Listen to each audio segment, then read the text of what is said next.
auzu billahi mina sheytaani rajim bismillahi rahmaani rahim ñu ngi nuyu ñeenti nit yeewoo ci réew mi góor ak jigéen mag ak ndaw di rafet seen ànd ak rajo télévision Walfadjri rawatina seen émission diine ak jamono diine ak jamono ñëwaat tey ci sujet d'actualité bu soxal askan wi yëpp ndax itam dafa doon loo xam ne dafa aju ci ëllëgu Sénégal dafa aju itam ci li ñuy waaj te mooy élection ci atum 2019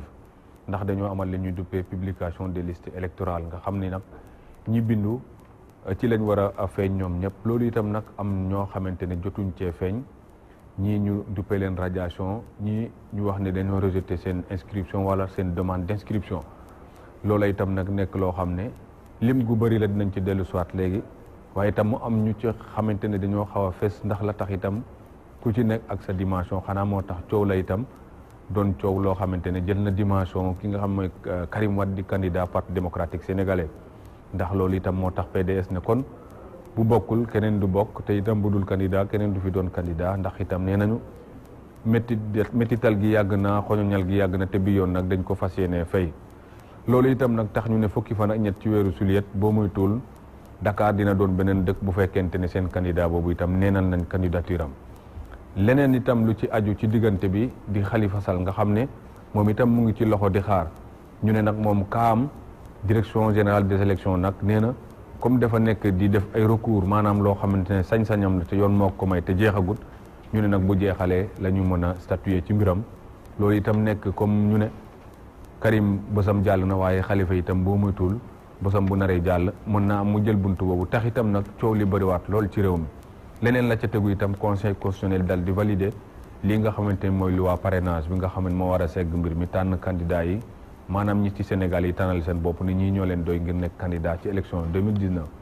ñetti yëpp nag ñu boole ñetti tànk yoo xamante ne réew mi taxawee na ko ñu bëri jàpp ne mën na kaa tax a am jafe-jafe ndax noonu lay bindoo wala boog lan moo ko mën a jële fii wala bu itam lan lañ mën a waxtaane ba juboo am ci loolu lañ fas yéene waxtaan tey bi xam lan la mbir mi war a jur ak itam ci ban côté lañ war a béyee tool bi ba itam mu ñor ñëpp bokk ko jëriñoo ko ñoo xamante ne tey jii fas yéene nañoo waxtaan ak ñoom bokk na ci Ibrahima Anne moom mu ngi nekk parti socialiste di coordonnateur des khalifistes du département de Pikine monsieur Anne maa ngi lay nuyu. maa ngi lay fay. di nuyu téléspectateurs yëpp. di nuyu itam sunu président. Khalifa Ababacar Sall. si fee nga xamante ni fa la nekk. te gëm naa ni mi ngi seetaan. ak Barthélémy Dias bi nga xamante ni itam. mi ngi si wetam. jërëjëf. maa ngi fi ak Ousmane Badiane nekk plénipotentiaire Benno Bokk Yaakaar Ousmane Badiane maa ngi leen nuyu. maa ngi lay fay Ousmane di la gërëm ci invitation bi. pour man toujours bànneex bu mag la pour ñëw ci Walfadjri. jërëjëf. parce que wax dëgg yàlla dañuy def loolu bu mag a mag ci communication. merci kontaan di nuyu sa téléspectateur ak téléspectatrices yëpp. di nuyu suma nattaango yi ma fekk ñoom ñëpp samay xarit. suma tërandoo Ousmane Faye. Modou Fall day ñoo nekkoon sax ci suba ci comité de suivi. ak Ibrahima aussi représentant du parti socialiste. waaw jërëjëf di leen sant. jërëjëf maa ngi fi ak Modou Fall dëgg ma wóor moom itam nekk ingénieur informaticien waaye itam di koo xamante ne tey moo jiite dëgg ma wóor nekk responsable politique te Diourbel Modou Fall maa ngi lay nuyu. waaw ñu ngi lay fay Ousmane di nuyu aussi ñi ñu seetaan. à travers Walf TV et Walf FM aussi di ñu déglu. di nuyu aussi ñi ñu bokkal plateau bi ak militants yi bokk dëgg ma wóor yëpp. jërëjëf maa ngi fi ak Ousmane Faye secrétaire général PSDR jant bi nekk itam président coalition Manko Wattu Sénégal Ousmane Faye maa ngi lay nuyu. bismillahi rahmaani rahim Ousmane. gannaaw bu ñu sante yàlla julli ci yonent bi Muhammad sallallahu alayhi wa sallam. sant sama sëriñ Cheikh Seydi Aboubacar Sy ak Cheikh Seydi Mahamadul Mansour Sy borom daara ji. nuyu njabootam bi muy xalifaam bi Cheikh ak sama sëriñu bopp ma jox ko ci mooy sëriñ Jamil Sy. suñu sëriñ Mansour Sy borom daara ji. maa ngi nuyu ñi nga xamante ni ñoom la ma yàlla booleel ci plateau bi di sunu doyen bu baax bi. di Ousmane Badiane ak su Anne nga xamante ni ñoo bokk suñu Pikine doomu banlieue bi la ñu. di nuyu téléspectateur ak téléspectatrice su Walfadjri yi ñuy nuyu yëpp. jërëjëf di may ñu rek bala ñuy avancer. dinañ ci dellu ñu ndokkeel. ñaanal tamit sama xaritu bopp. di Serigne Sidi Mokhtar Mbacké. sëñ Sidi bu sëñ Abdou Lahad Mbacké ci bésu baayam bi nga xamante ni muy màggalu sëñ Abdou Lahad bi nga xamante ni mi ngi nekk samedi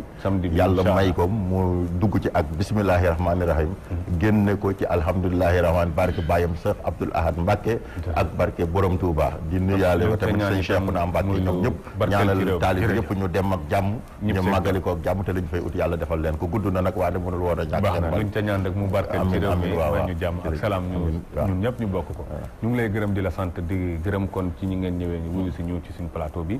kon dañoo publier yi nga xamante ne mooy liste électorale yi loolu itam nag nekkaat loo xam dafa juraat beneen actualité waaye balaa boobu ñun def nañ fi ay plateau yu bëri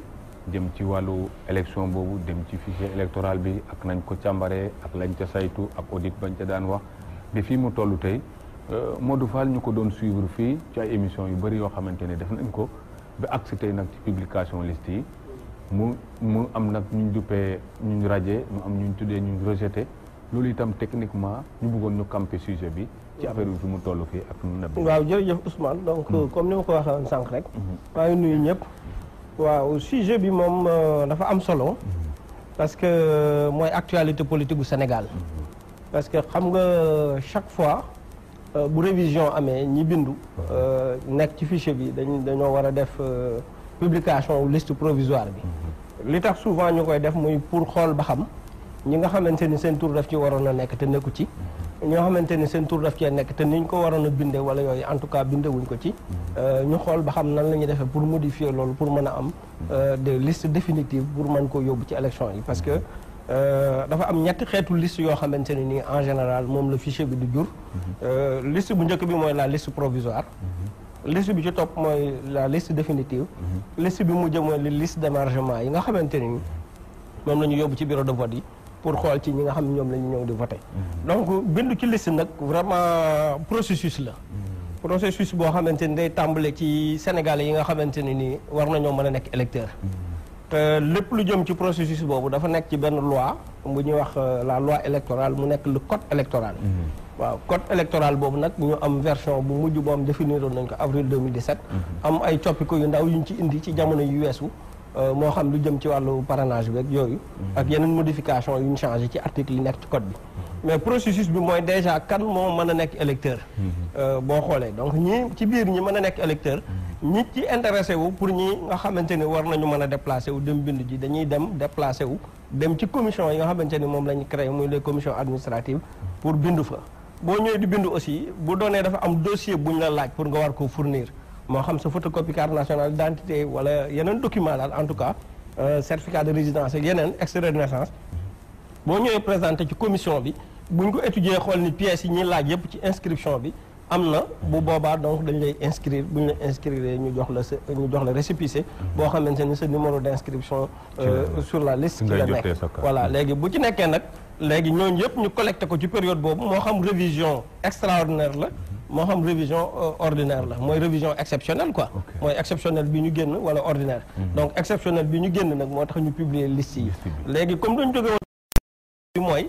dañoo woote woon pour changer carte nationale d'identité yi indi carte biométrique muy CEDEAO yi nga xamante ni boobaa dañ ñëwaat waxaat Sénégal yëpp nañu ñëwaat buñ ñëwee ñu changé renouveler waat fichier bi loolu lañ doon woowee refonte bi refonte bi amee aussi képp ku demul woon ça veut dire que fichier bi nga xamante ni moom lañ am actuellement comme ni nga ko waxee woon ñu defoon audit bi gis nombre bi ci génne woon nga xam ne ñi ci nekkoon te ñu confirmé ko tolloon ci 6 219 514 inscrits donc ñooñu nag léegi bu révision bi ñëwee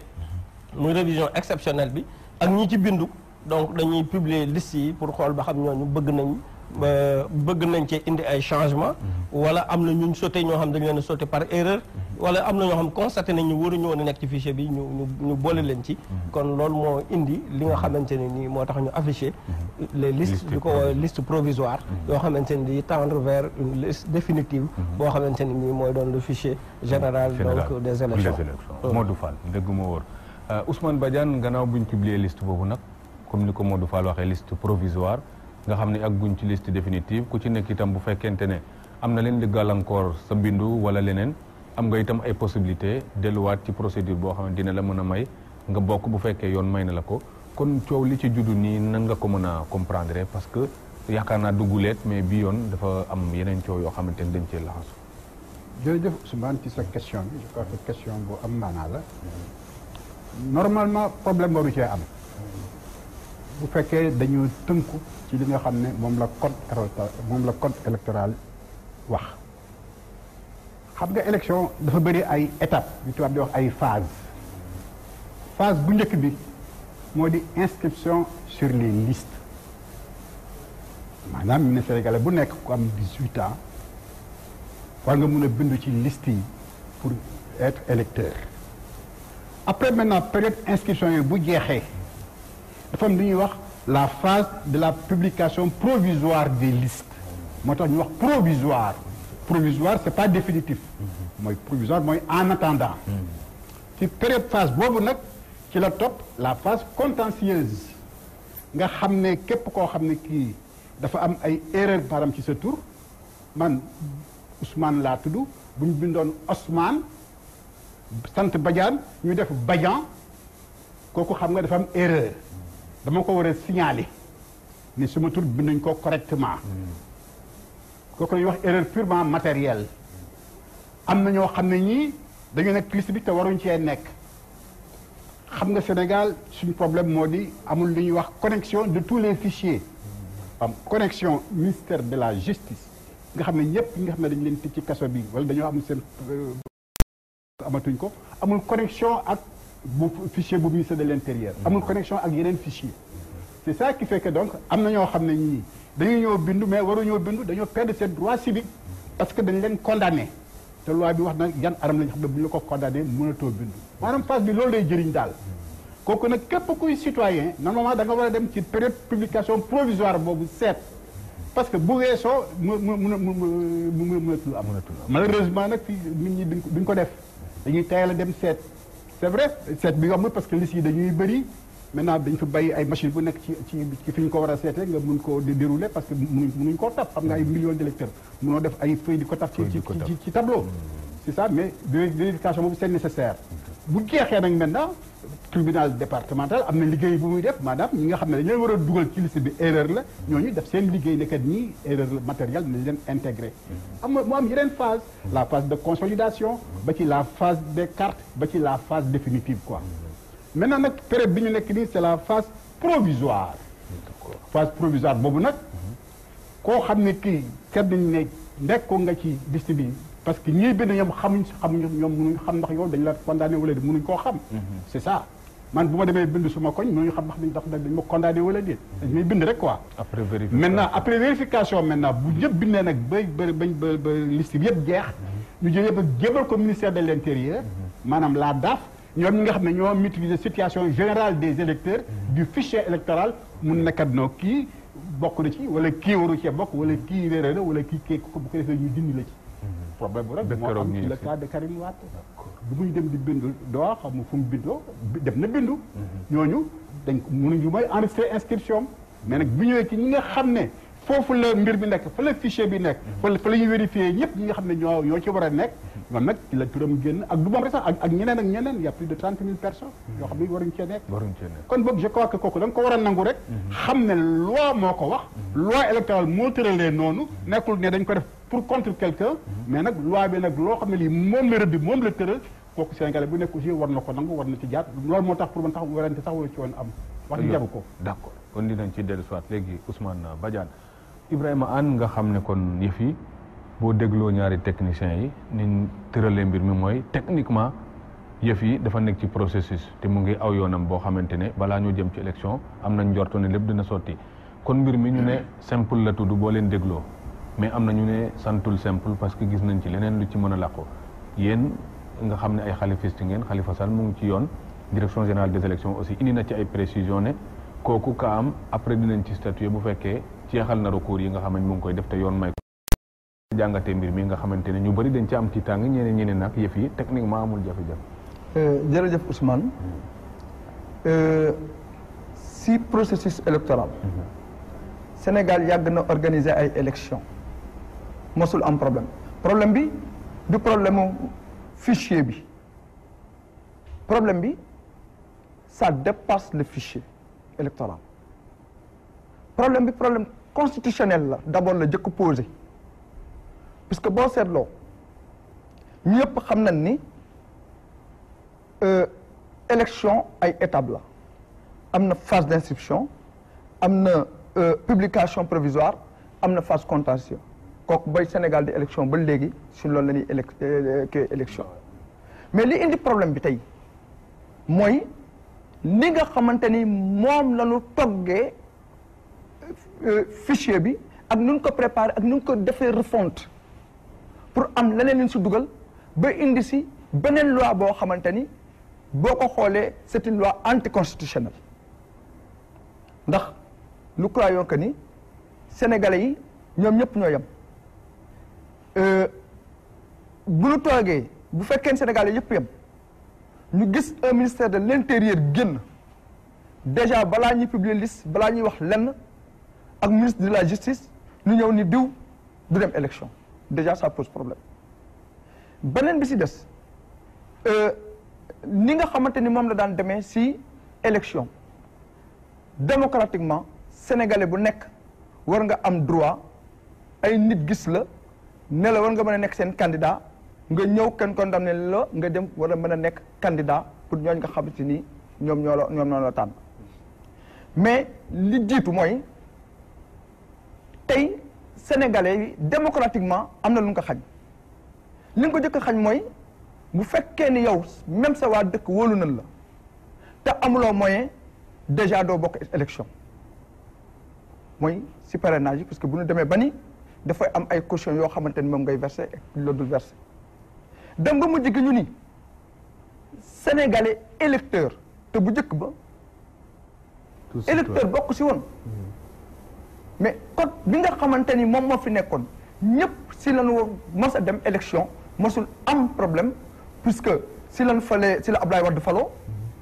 si la Macky Sall faloo pourquoi tey jii ñu dem ba toll fenn moom mu bëgg soppiwaat lépp am ay barrières yu mu teg puisque tout simplement am na moom lu mu planifié loo xamante ni xam nañ ni li nga xamante ni moom la jotee liggéey Sénégalais yi ñu koy bàyyi te il faut absolument mu préparer ay barrières yoo xamante ni ñi nga xam ñoo ko nar a xañ fi mu war a jëm danañ mën a tënku ba du lu mën a nekk candidat pour ëllëg ñu mën ko yëkkati fi nga xam foofu la nekk. kon daal yow gisatoo liggéey yoon mais dafa am ku aw yoon woo xamante ne daal moo ko arrangé. planification pour une réélection en 2019 de Macky Sall moom la ñu gis si li nga xamante ni moom la ñu teg nii si cadre élection yi. et si biir loolu moo tax képp koo xamante ni gis nañ ni potentiel candidat nga. ñu def entorse à la constitution puisque boo xoolee gis na constitution dafa am loo xamante ni moom la ñuy wax la république mu am l'état am ay pouvoir donc bu ñu xoolee sur les pouvoirs il y a le pouvoir décentralisé il y a le pouvoir centralisé mais tey jii boo xoolee état bi dafa jël li nga xamante ni mooy doole république que le président de la république il est le gardien de la constitution il est le garant des institutions mais tey dafa toll foo xamante ni président de la république dafa jël état def ko muy doole boo xamante ni au lieu mu nekk garant mais dafa jël yeneen pouvoir yi nga xamante ni constitution moo ko jox parce que c'est pas pour rien moo tax constitution bi wax bu ñuy wax dañ naan l'état et les collectivités territoriales la condition de coordination là am na lu muy tekki mais tey état dafa jël pouvoiru collectivité territoriale boobu boole ko ak pouvoir am jël ko mu nekk benn pouvoir mu tënk ko ci kaw li nga xamante ni mooy peuple bi. d'accord loolu moom mooy suñu problème. d'accord dinañ ci ñëw yaatal léegi incha allah ñu ngi ciy ñëw Ibrahima Anne Ousmane Faye tey jii ñu gis ne réew mi fi mu toll ni ko technicien yi waxee mooy mu ngi ci processus di dem waaye itam yenn ci homme politique gis nañ ne mu ngi dem waaye am na fu ñu ko jëmee foo xamante ni itam gisuñ ne yoon na fay dem wala technique moo fay dem wala liggéeyu technique yow lii nga gis ne tey am na coow ci diggante ñu génnee ci ay liste ak ñu njort ni mën na am ñu génn ci liste da nga cee gis xeex bu ñu xeex nii wala yow noo jàngate mbir mi en tant que ku nekk ci langue bi. waaw encore une fois bismillahi rahmaani rahim déglu naa Fall technicien bu xarañ la ñu xam ko ci processus bi ak Ousmane Badiane mi nga xamante ni ça fait plus de 13 ans ñuy ànd di liggéey ci commission yooyu 13 ans ou même de plus depuis 2003 ñu ngi koy xam ñu ngi nekk di bokk ci ay kuréel di dem ci institution yooyu ñuy wax ni xam naa ñun moom nag xam nañ ñi liñ ci war a leeral yëpp leeral nañu ko moo doyen aussi Anne wax na lu bëri mais xam nga aussi mooy li may wax rek ñun politique yi coow loolu moo ñuy dundal te jamono bii ñu toll li may wax ni benn kilifa mag def ni dañu toll ci jamono boo xamante ni nit day dugg sa néeg mbéj la daw yuuxu ni daw si leen Ousmane rey na ma politiciens yi dañu xaw a jël ci ko boobu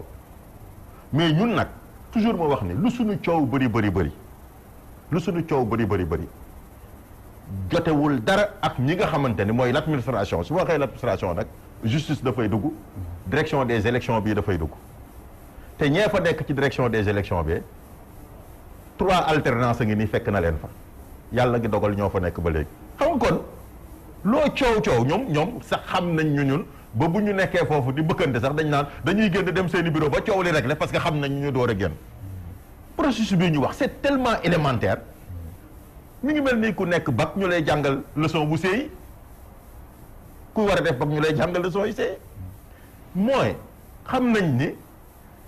bu ñu defee fichier bu bees fichier bi lu tax ba ñuy refonte yi xëy na ka tax coow li yëpp ka tax buy wax ak ñu indi coow li nañ ko wax mooy le cas de Karim Wade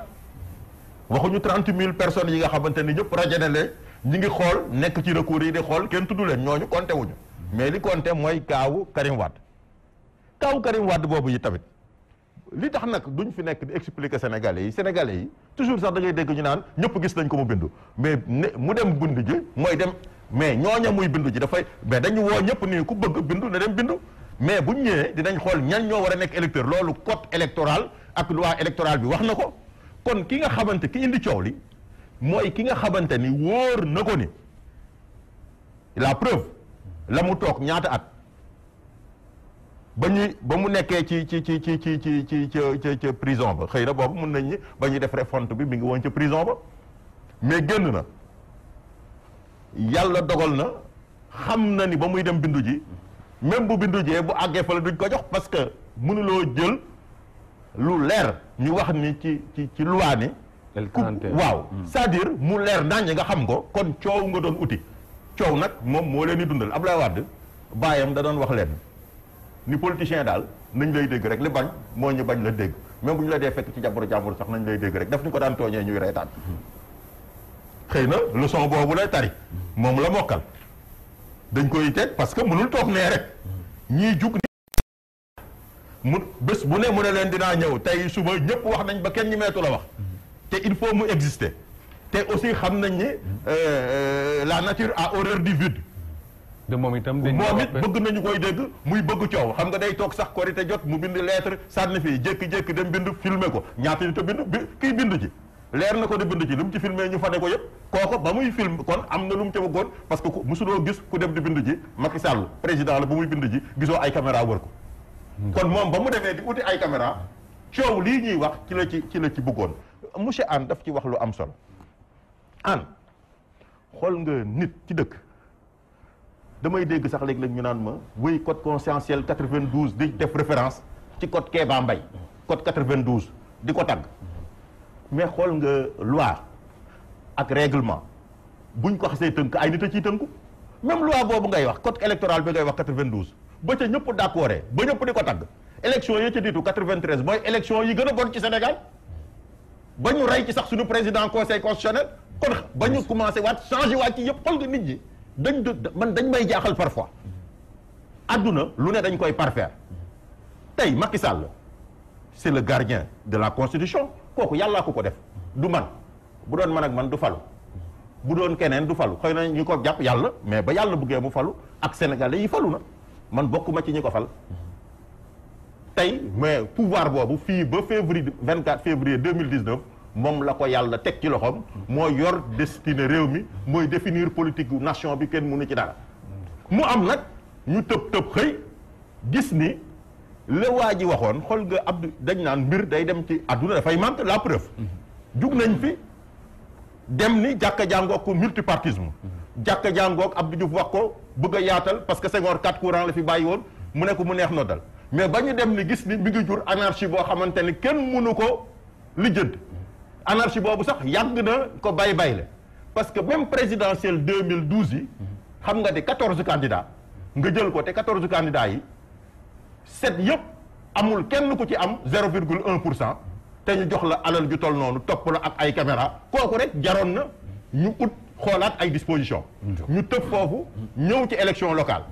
liste yi ku ne société civile ak ñëpp jóg ne candidat lañ ba ñuy xalaat yàllaa ñu dimbali ak xareñu waa direction des élections mais lu ne mënoon na ci xew. ñu bàyyi noonu ñu ne waat ëpp élection législative ñu ne 47 listes 47 listes yooyu yëpp 4 dong am lu doy lu nga xamante ni mënoon nañ am député ñi ci des ñëpp 10 yi ci des yëpp dem assemblée nationale plus fort reste la ñu amee man mi maa jël 15e force position demal sama bopp élection te bokk ma ci te maa jël 15e te bokk ma ci plus fort reste boobu waaw léegi nag Ousmane loolu laa lay wax noonu laa bëgg a tontu kii ni ko nan lañ mën a ñëwee nag loolu yëpp xew ñëpp jàpp ni lii ñu jëm bu ñu ko réglé wul war a arrangé wuñu ko wala xooluñu disposition bés dina ñëw Sénégal dina yëm ci guerre civile parce que élection dootu fi mën a am parce que ñu ñëw ñëpp élection législative yi ñëpp li ñu d'accord woon mooy mbir mi war nañ ci jóg loolu nag yàlla baax na ba am na ki nga xamante ne moo nekk garant de la constitution des institutions ak gardien de la constitution jug jël responsabilité parce que ñaar rek a fi mënoon a nekk benn nga ni nañ dissoudre parti yi wala nañu indi ay garde-fou voilà léegi garde-fou bi nag mooy parrainage bi te loolu ku nit ku baax bëgg Sénégal bëgg lu am jàmm war nga ci nangu ndax candidat présidentiel bu mënul am 65 signatures xam nga ne kooku candidat fantaisiste la te réew nag du ay fo élection du ay fo dinañ ci ñëw léegi parce que parrainage bi dinañ ci waxtaan lu yaatu waaw Modou Fall parce que bi ñu demee ci candidature yooyu ak li nga xamante ni itam moo juddoo ci coow li nga xamante ne ñëw na ci kaw Karim Wade parce que ñu bëri dañ wax ne yëf yi comme dañoo toll ci loo xamante ne ay demande la ak ay rejet ak yooyu mais ñii jàpp nañ ne liste provisoire ak définitive yooyu am na leneen loo xam dafa doon laltaayu mbir mi ba dalul xel est-ce que loolu itam nit mën naa jàpp comme ni ko PDS waxee ne comme juridiction spéciale ñoo àttee Karim traitement spécial wala itam la ministre de la justice waxoon ni ñàkkul droit civique ak civil ndax loolu moo war a indi polémique bi wala affaire yi fan nga yaakaar. waaw effectivement loolu indi na polémique bi parce que déjà délit d'enrichissement illicite boobu bokkul ci délit yi nga xamante ni cité nañ leen. nommément ci article yi surtout article 30 bi déjà bon moo wax ko ne ko aussi peut-être dama koy répondre un peu parce que Mali kenn ku ne gis na seen 24 Ousmane le grand Ousmane kenn ku ne gis na ni 24 candidats lañ validé te dañuy doog a dugal parrainage kon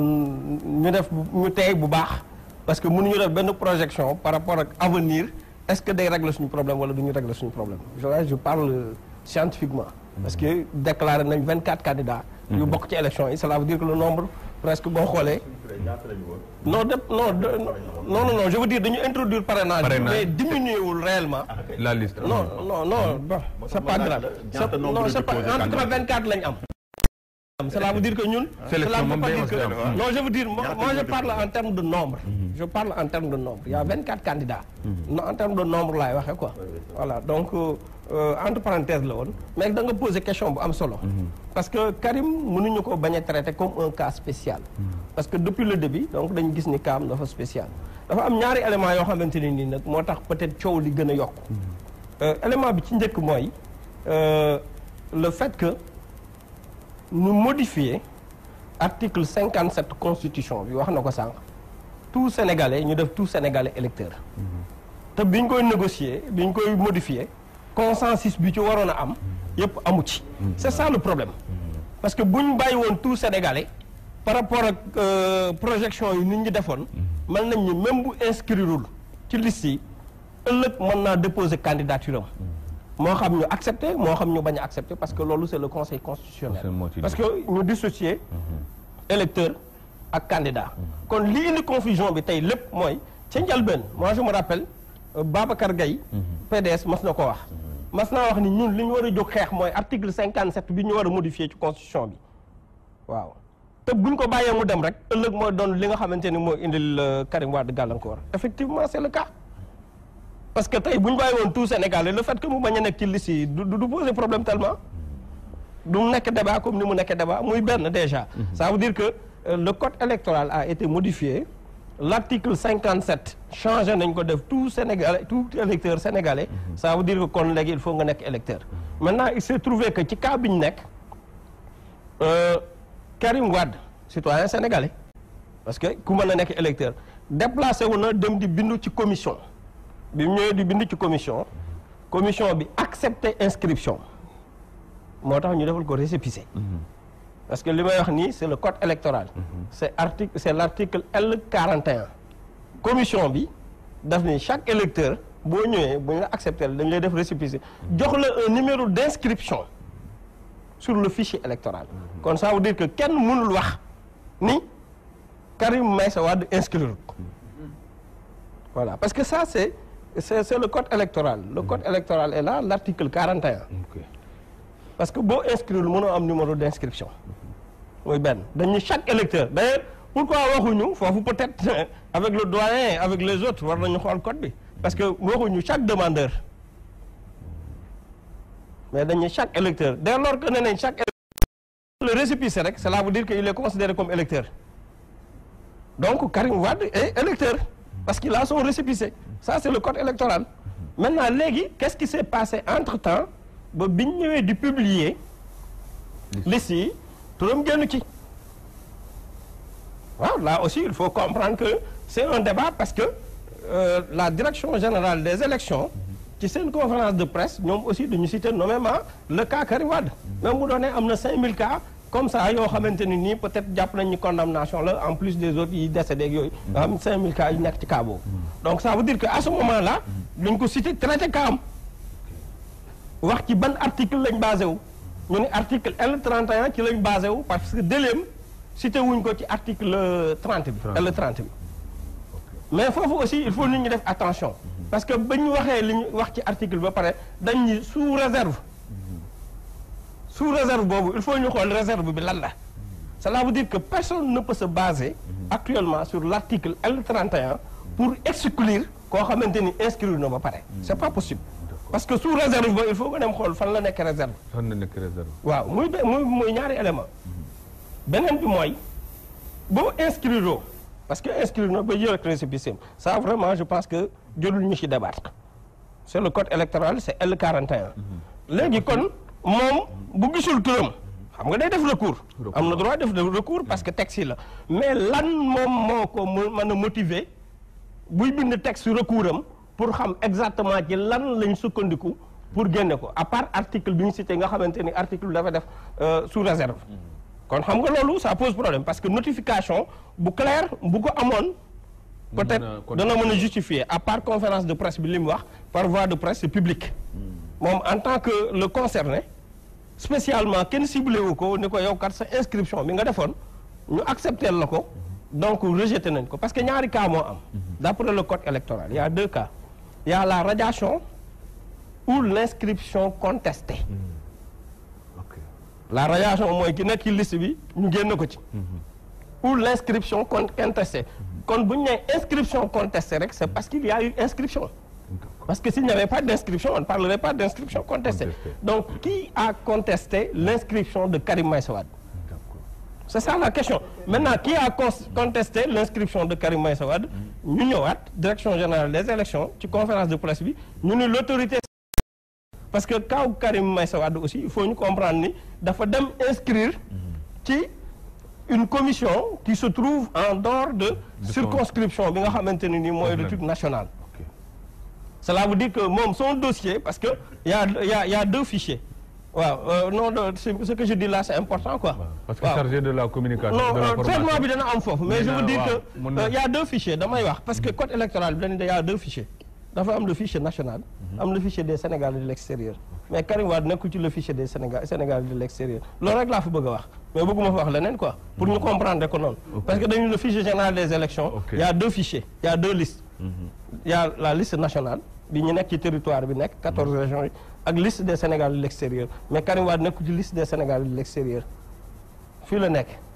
parce que bi muy présenté wu bu doonee day inscrire ci révision bi day indiwaat pièce am pièce d'identité bu compté. Voilà donc ça veut dire quoi? Ça veut dire que problème bi posé wu. ci ñaari niveau yooyu lañ ko war a étudier. ci ñaari angle yooyu lañ ko war a xool. Pourquoi il y a une modification du code électoral sans consensus pour cibler koo xamante ni tôt ou tard affaire bi dana dal ci kawam. mooy Karim Meïssa Wade. mooy tout électeur sénégalais tout sénégalais électeur. te amul woon ci code bi. mooy l'article 57. ak li nga xamante ni nii nit ñi dañuy douter ci le fait que Karim Wade nekkul électeur parce que commission bi moo def Karim Wade électeur. Parce qu'il s'est inscrit, il a un récépissé et il a un numéro d'inscription. Parce que le récépissé donne directement un numéro d'inscription. D'ailleurs, la preuve, ma joxe la preuve, élection législative yi ñu weesu képp ku am récépissé bu la ko présenté boo jëlee numéro bi dugal ci fichier électoral bi turam day affiché wu. Ça veut dire que le numéro permet bien d'identifier l'électeur. Donc c'est un électeur. D'accord nañ ci dellu soit léegi Modou Fall. kon loolu itam Ousmane Badiane mu nekk loo xam ne am na lu ko yoon may. waaw non mën a def ay recours quoi. nga xam ne itam ci côté boobu la ñuy xaar par exemple ba ñu leeral parce que itam ministre de l'intérieur wax na ne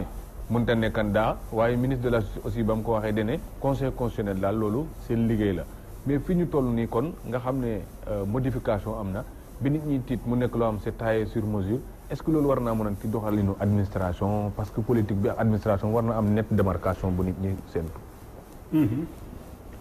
man dama yaakaar ne amul dara luñ taillé sur mesure amul suñ situation actuellement yi dañoo amel njukkal président Macky Sall respecter constitution respecter charte bi nga xam ne ci la réew mi dox respecter disposition du code électoral benn jalgati amu ci man dama yaakaar ne suñ xarit yi nekk PDS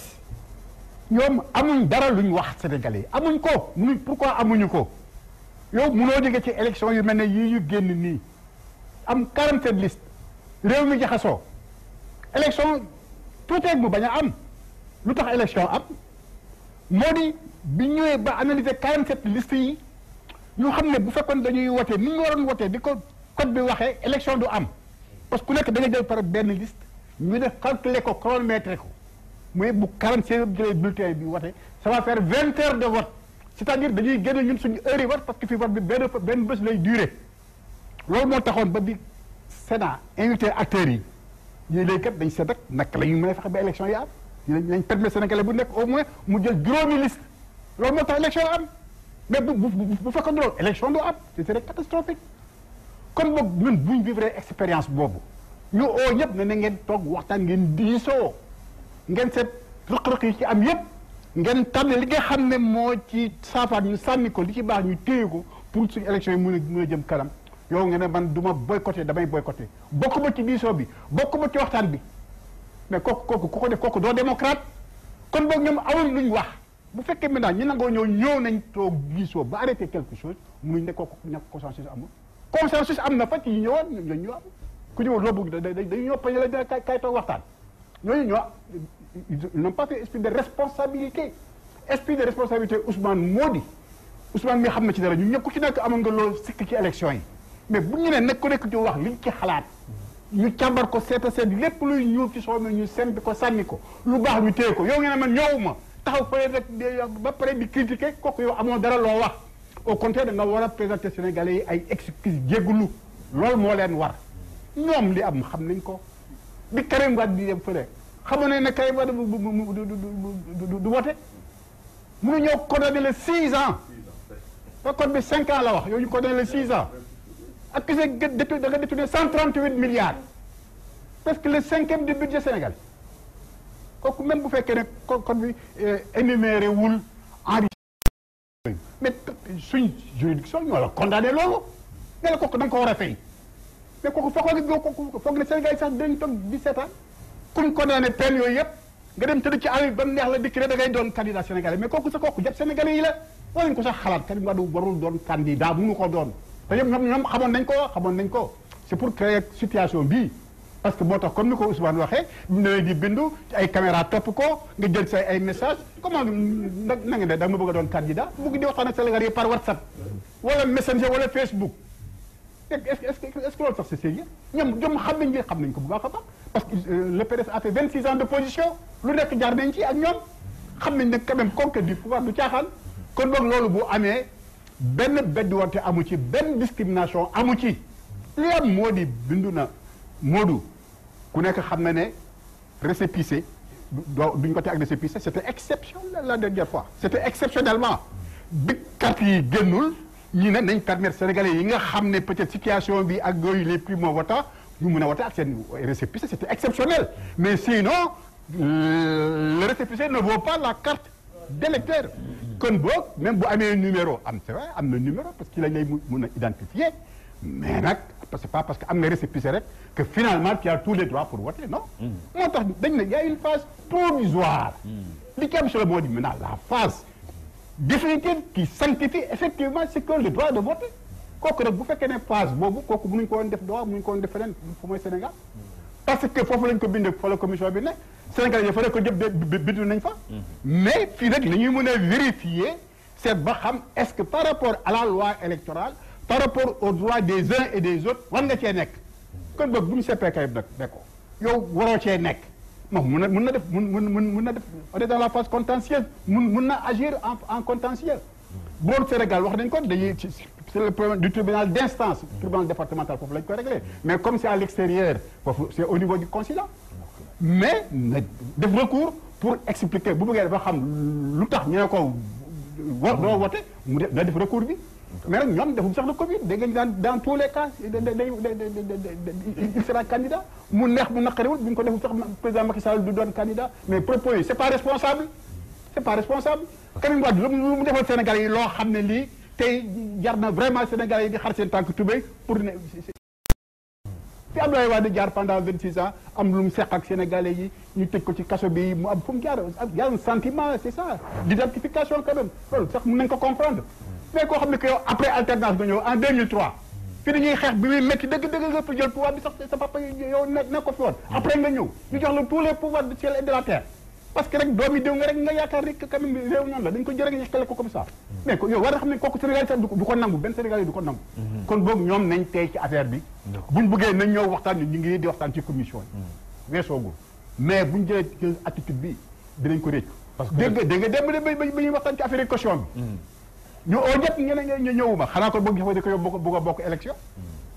ba suñu arrêté caution maintenant demee nga naan nga koy contesté fi ñu war a waxtaanee affaire bi dëgg-dëgg Ousmane mooy fi acteurs yëpp toog Ousmane toog Pathé toog fa ñu ñëpp toog fa ñu wax tekki mais c'est pas entre le PDS pour dire que ñoom la ak Ablaye Wade wala ñoom la ak Bour Abdoulaye Diop déedéet pas du tout fi acteurs yëpp toog fa la ñu war a toog ce sont des acteurs comme tout le monde ñu discuter ñu seet li baax ñu téye ko ñu seet li nga xam ne mooy safaan ñu teg ko fële suñu démocratie ki ne mën a jëm kanam donc moo tax mu ne ñoom dañ war a tey wax sax waratuñ ko def lu may def seen écoute demande d'excuse au peuple sénégalais ñëw reprendre le train en marche. ñoom koy nee nañ sax dootuñu yem ci wax ci jëf lañ jëm parce que le 13 juillet boo muy tudd dina am yëngu-yëngal boo xamante ne sénégalais yi lañ ci nar a àndal pour ñu contester loolu dinañ ci dellu siwaat léegi kon Ousmane Badiane Ibrahima Anne parce que Ousmane Badiane fàttali na ko ci article L31 bi ci mu énuméré ci ñi ñu condamné supérieur à 5 ans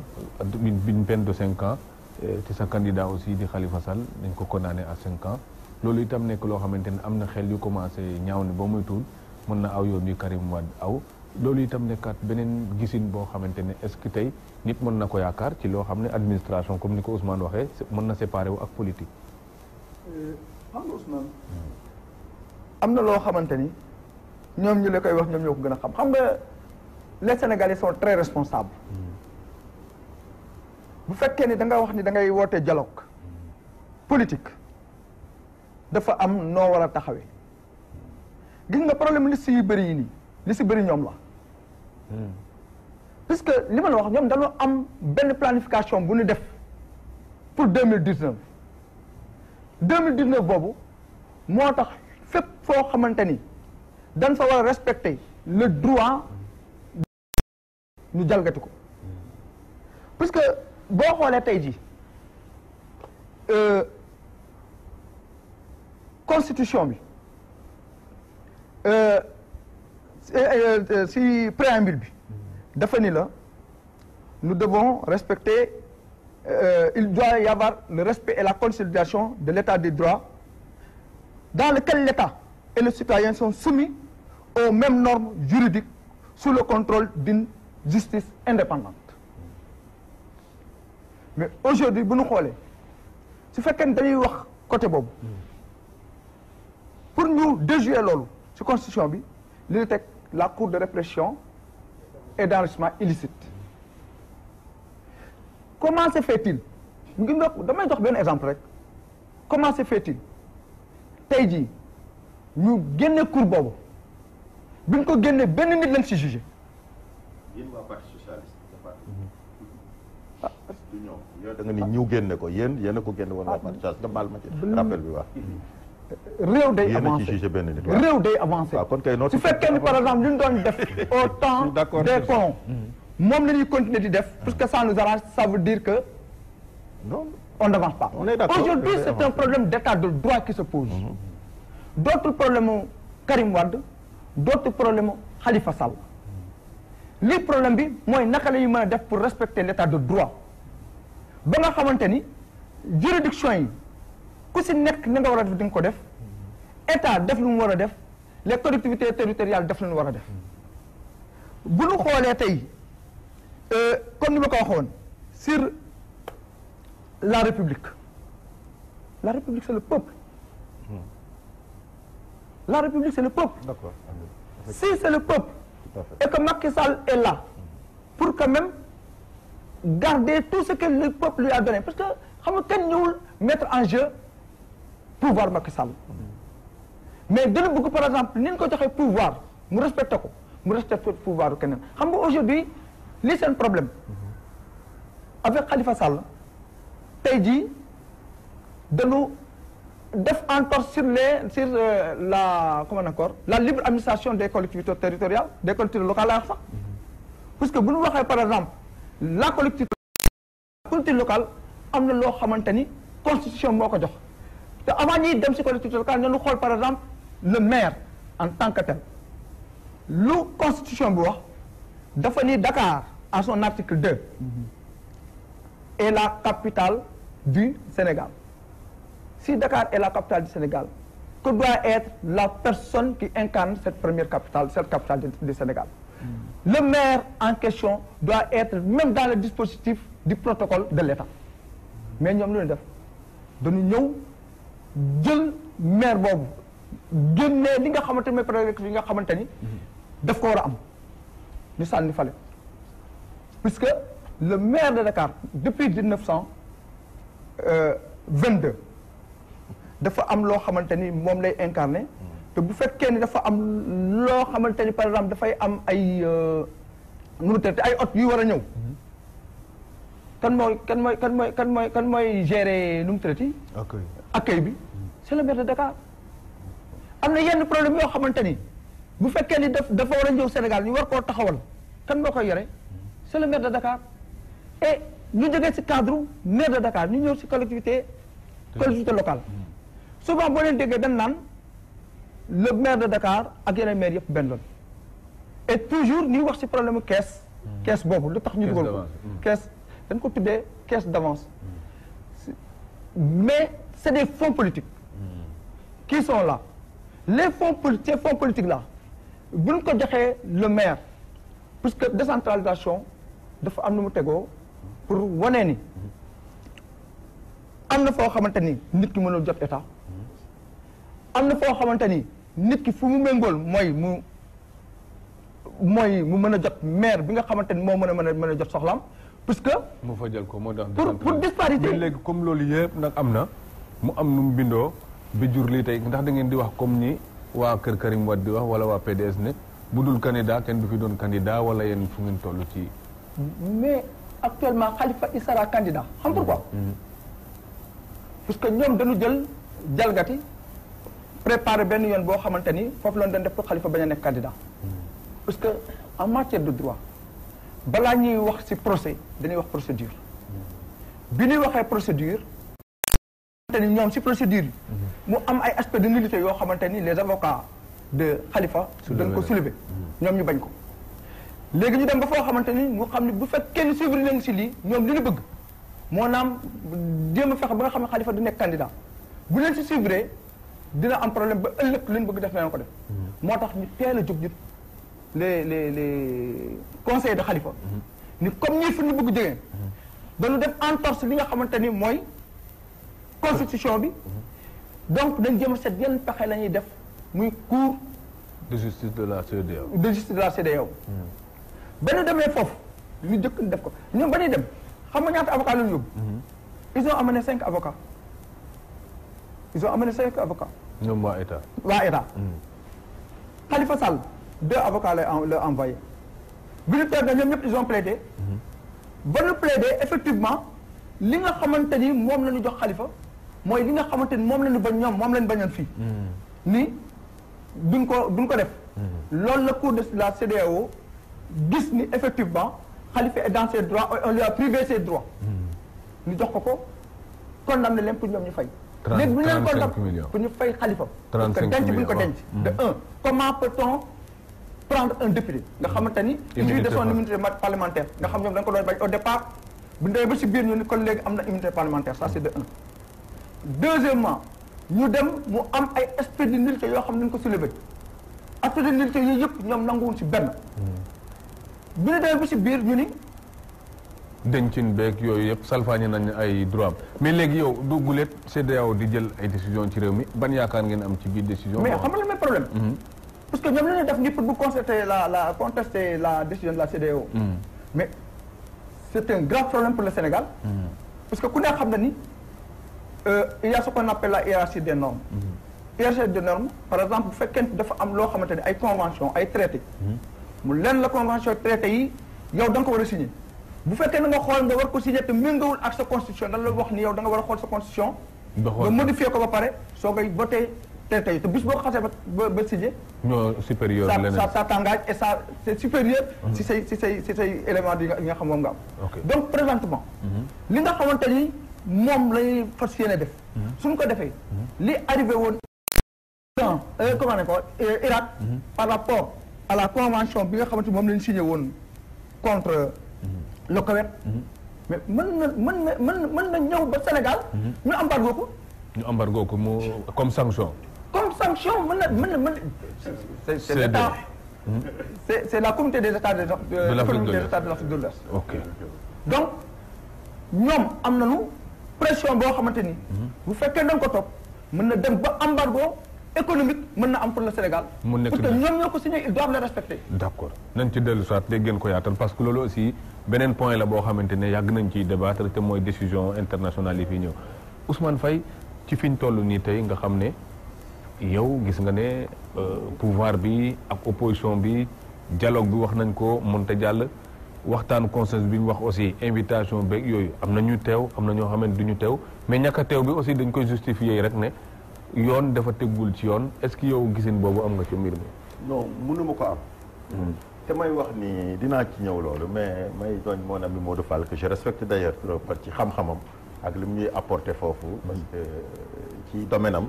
dafa doy waar ma di ko wax Modou. Fall ni ko xool nga am na yu nga xamante ni d'abord buñ ci duggee bu wax bëree coow réer dëgg réer dafa am ñu koy def parce que xam nañ ni bu coow li bëree rek dëgg réer yi nga fi développé yëpp baax na xam nañu ko. mais dama ni la war ngay wax ni aussi wax code bi ak loi bi wax na ñan ñoo war a mën a nekk électeur ba pare. xam nga yi ngay wax yëpp bala ngay wax looloo gën a am solo. léegi comme loolu définir nañ ko xam nga man nii su ma jógee di bindu ji amu benn problème. parce que yoruma ginaaru jàmbur kenn jàpp mu musuma am mal justice. musuma am dara am naa extrait fi laa juddoo leer na suma extrait baaxul sax ñu rejeté ko am na ay motifs de rejet c'est-à-dire dama ni la loolu du ma ci dugg mais damay wax ni damay bañ. gaa ñi emporté le parfois parce que wax moom ci xam-xam boo ci fay bor wala nga ciy leble rek mun na am nu muy tëddee. moom def ne waaw juridiction yi énuméré délit yi. dama ni xam nga bu ne cour spéciale mu bindu daanaka électeur nga par force déedéet. mun nga jug bindu ji kon ñaata kon 30 000 personnes yi ñu rejeté ñoom lan moo c'est-à-dire ñoom ñëpp am nañu. loolu tax ma ne inscription contestée. waaw contesté effectivement. waaw agrégation dama ni. waaw mais inscrire développé lu bëri. loi bi leeral na déjà ñan ñoo mën a nekk électeur te Karim Wade moomu nga xamante ni ki dañ ne la ki jaan matt mu dee ak ki jégg jaan dee bokkul moom jaan da ko matt mu dee ba muy dem. la tax mu yóbbaale ay caméra yóbbaale ay busog yëpp di dem xam na li ñu bëgg li may wax loolu expliqué naa ko dootuma ci dellu dama ni en aucune manière kenn mënul wax naa ko suñu position wu coalition Manko Wattu Sénégal ma di leen nuyu de passage. muy coalition bu nga xamante ni maa koy jiite te ñu nekk tamit 15e force politique du Sénégal. loolu yàllaa ko def. ci dernière élection législative yi. ñu ma di leen gërëm génne nañ ci communiqué démb. présidentiel parce que dama ne un grand délinquant financier comme Karim Wade xam na ni mënut a nekk ci liste électorale même bu nekkoon bu ñu indiwul woon loi boobu bu demee conseil constitutionnel danañu ko rejeté. Karim Wade fi mu nekk nii li ñu koy laaj li ko sénégalais yi di laaj lenn dong la man de ñun wax nañ ko sunu direction démb moo di nos 138 milliards ñun moom la ñu gën a soxla la ko tax nag mu mën a jël avion dem fële Koweït jëlul avion ñëw dama ne waaw bañ koy génne tamit dañ ko grâce la am xam nga kuñ ne dañ la gracier nga nangu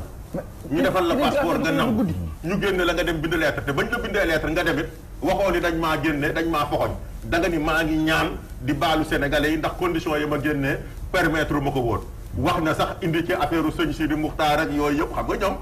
loolu sax naxaate yooyu te yooyu sama mbokk murid yi ñoo leen gën a xam nga ñoom ils ont leur manière Abdoulaye Wade ak waa PDS ñun xam nañ leen parce que 26 ans lañ nekk ak ñoom fii am na loo xamante ne Ousmane Badiane wax na ko c'est très important kenn du ci revenir parce que man toog di sataate wu ci Karim Wade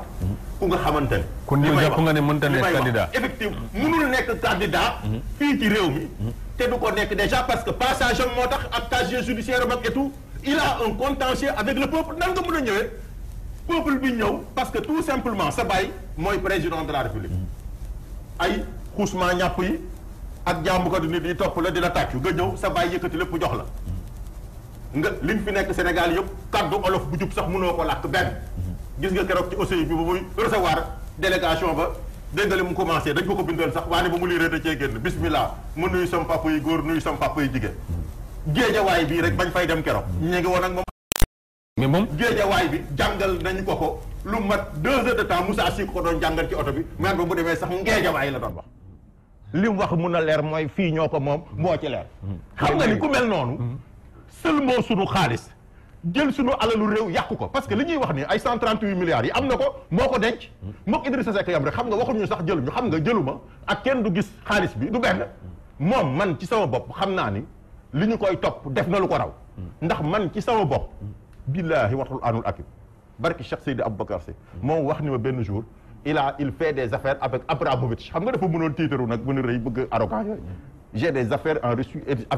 j'ai des affaires avec Abramovich c'est mon partenaire au travail xam nga koy def ak ay affaire Abramovich président Chelsea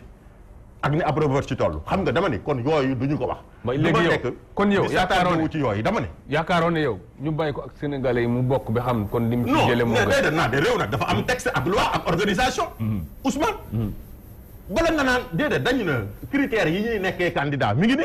critères yi ñuy bokk nekkee électeur mi ngi ci léegi nag bu nekkul candidat waaye dama ni nekk candidat loolu tam est-ce que du danger waaye dama ni du benn danger ndax parti am bu ñu mënoon dara xam nga ñoom bëgguñu sax dem élection man xam naa leen nag ndax dama nekk ak ñoom 2003 ba 2012 ñu daanu man sax ñoom ci opposition ba daaw laa tax baa ngi ci opposition bi nag ba léegi mais ci daaw laa taxali ko moom ci élection yi ber sama liste bopp mais ñoo daan nekk lu ñu mës a def maay gay dégg lu la boole bu marche amee maa daan dem man lañ daan jàpp man ci Karim Wade marche du ngeen fi marché jàpp nañ moom ci tëj ci kaso ñoom la àndaloon dañoo daw de di brevier man donc lañ ci jàpp te lu la boole ñoom ci diggante bi dama la wax nii la Ousmane dëkk man xam nga moom problème mooy lan ñi ma xam ñoom xam nañ loolu xool nga man li may wax du ma koy wax sans état d'âme man li ma xalaat laay wax kenn conditionné wu ma parce que kenn yoralu ba dara yàlla ak yonent bi ak Serigne Babacar Sy laa yaakaar yaakaaruma ci kenn dara Ablaye Wade d'ailleurs am nañ fi benn bulse bi xam nga yàgg naa am ak ñoom ay def mais Ablaye Wade dafa nekk nitu boo xamante ni am lucidité nekk homme politique dans le ram nettali benn anecdote bu gaaw am na benn jour mooy bi ñuy ñëwee di xeex ci affaire Karim Wade yi duñ ko jàpp ñu jàpp ko duñ ko jugé ñu jugé ko verdict bi war a génn ñu jàpp ma ci ma liggéey ci nekkoon ci gaynde ma gis 1 mois Ablaye Wade Karim Wade bi waree génn muy recevoir waa fédération PDS ci biir këram may gis communiqué yi comme boobu maa ngi woon Front Patriotique pour la Défense de la République muy kuréel gi ñu bokk ma ni ko ma bind ko ne ko dama bëgg yaa ngi recevoir sa fédération yi dégg naa message yu ñu jox mais dama bëggoon lu mu xat-xat ba lay verdict bi na nga convoqué front bi parti alliés yi parce que ñun it man musuma bokk PDS man sa allié la man dama yor parti sama parti mooy 74e parti politique au Sénégal fêté ses 15 ans kon xam nga man ànd ak ñoom samay allié lañ kii sa allié ak ki bokk ci yow bokkul daan na ma tooñ sax su ma nee yéen ñi topp sama ginnaaw ma ne ko déet PDS sa dokk sa ginnaaw ñun sawet lañ nekk ndax say allié lañ bi ñu ñëwee ma ne ko nañ convoqué réunion mu diital ba affaire bi veille bi ñu def pression mu door a convoqué réunion bi mais bu ñuy convoqué ñun xam nga front bi matuñu sax 10 personnes mais mu ñëw ma dugg si ci réunion bi fekk comité directeur bi yëpp mu convoqué leen waa PDS ñëw toog ñu toog ma laaj ko ne ko waa lii nag mu ne ma non non c'est une réunion du front élargie aux membres du comité directeur du PDS ñu génn liste yi ñëpp di bindu may toog rek croiser les bras su ma nee ah yow nag ma noppi ba liste yi ñu bindu yëpp jeex ma door a yëkkati sama loxo parce que xam naa ko door a wax kon maa war a nekk dernier orateur man li ma ñor mooy li may wax moom bu yàlla taxawee sax dinaa ko wax ñu ñëw toog ma ne ko président bi ma egsee ci wax ji pour gàttal bi ma egsee ci wax ji pour gàttal bi ma egsee ci wax ji benn rek laa lay tëjee foofu mi ngi jeex li ma koy wax mooy président li tax ma waxoon ñu convoqué réunion bi mooy dama seetlu ni depuis 1 mois yaa ngi recevoir say fédération ma dégg déclaration de guerre bi ñuy def parce que li ma dégg yëpp ci message yi mooy bu le jour bi jotee bu ñu condamné Karim Wade on brûle le pays loolu la wax ji di jur loolu nag moo ma tiital ba tax ma woo la réunion ni la nag bu dee Karim Wade li muy wax ci réew mi dëgg la wala yow li ñuy wax réew mi man réew mi sëriñ Babacar Sy sama sëriñ waande Sénégal la ma ko gën kon Sénégal mooy primer surtout kon mënuñu jàpp ne doo dugal ci suñu bopp ñi def ci nit ñi bu ñu jour ba bu ñu condamné Karim Wade on brûle le pays kooku du ñu ci ànd du ñu ci d'accord wax bu responsable li ma d'accord mooy on continue le combat d'accord keroog lu ne dégg naa ko fa journal yi xëy way wax ma lu ne titre yëpp ñu titré ko waande moom ba muy def congrès investiture bi ñuy def Karim Wade gis nga la ma waande bu leen dem bu leen taal ku leen provoqué sax bu leen fayu parce que boo ko waxee dëgg daf koy nangu dama lay wax léegi nag fi mu ne nii kon lu ko wutale ak ñi nga xam te ne ñoo fi nekk tey parce que lenn dafa am nee nañu waaw actuellement li ñuy tëgg di ko rab yëpp mooy candidat yu ñuy ragal yu ñuy tiit léegi kaawu Karim Wade buñ ko tegee ne kaawu Khalifa Sall ñii ne nañ dina nekk candidat boobu itam nag lu ko mën a Ousmane loolu laa lay wax tuuti ne la dama lay wax tuuti waaw may ma tuuti may ma tuuti c'est-à-dire sànq de jàngale par mais non non mais Ousmane day organiser di nga wax dugal ak ñaari baat ma jàll waaw dama lay wax ne la Ousmane xool nga ñun politiciens yi di wax naa la léegi ne la Sénégal noonu la bindoo politiciens yi xew léegi li Senghor wax mooy Moussa Dox Senghor dañ ko wax ne ko da nga jeex mu ne mais nu may def ba du ma jeex parce que ñi ma àndal gañe nguur gi defe nañ ñi ma jox leen pouvoir bi ñu noosee koo deej opposition bi ma ne jàkkoor la it saa bu ñu tëddee du ñu nelaw ñu ngi xalaat lu ñu ma fenal bu xëyee te fañ la ñuy fen yëpp mënu maa taxaw ci ra fañ ko fen yëpp ne du dëgg kon loolu tax mu jeex kon loolu mooy seen rôle opposition yi bii xew. te yow ci nga loolu mooy seen rôle te yow ci nga bokkatoo opposition non tu ne respectes pas l'opposition. non opposition ñi xew laa wax. pourtant tu as été dans l'opposition. je suis et lorsque tu as été dans l'opposition c'est pas comme ça que tu passes tout le temps dans l'opposition. non tu n'es pas dans l'opposition. parce que moo tax ma ne la. tu n'es pas dans l'opposition. problème parce que su ma waxee dara ngeen ni Macky Sall ko ngeen bu wéy parce que man dama effectivement tu avais le pouvoir. man nag mënu ma bañ Macky Sall. voilà ba muy sangu ci géej gi ma naan yaa ngi may pëndal kooku mu leen ko xaar. parce que lan ngay def loi 2013 Khalifa Sall nag bi ngay wax Khalifa Sall bi ngay 2013 boobu lan nga koy def. Khalifa Sall bi ngay wax man Khalifa dama ko bëgg respecté ko ndax bu waxuma la ñoo bokk li ñu gëm man li ma doon ñaan yàlla ci àdduna mooy am doom mu nekk góor mu tuddee ko Serigne Babacar Sy kon tur boobu rek ñu ko tuddee xam nga mun na tax mais damay wax tout le temps depuis le début ni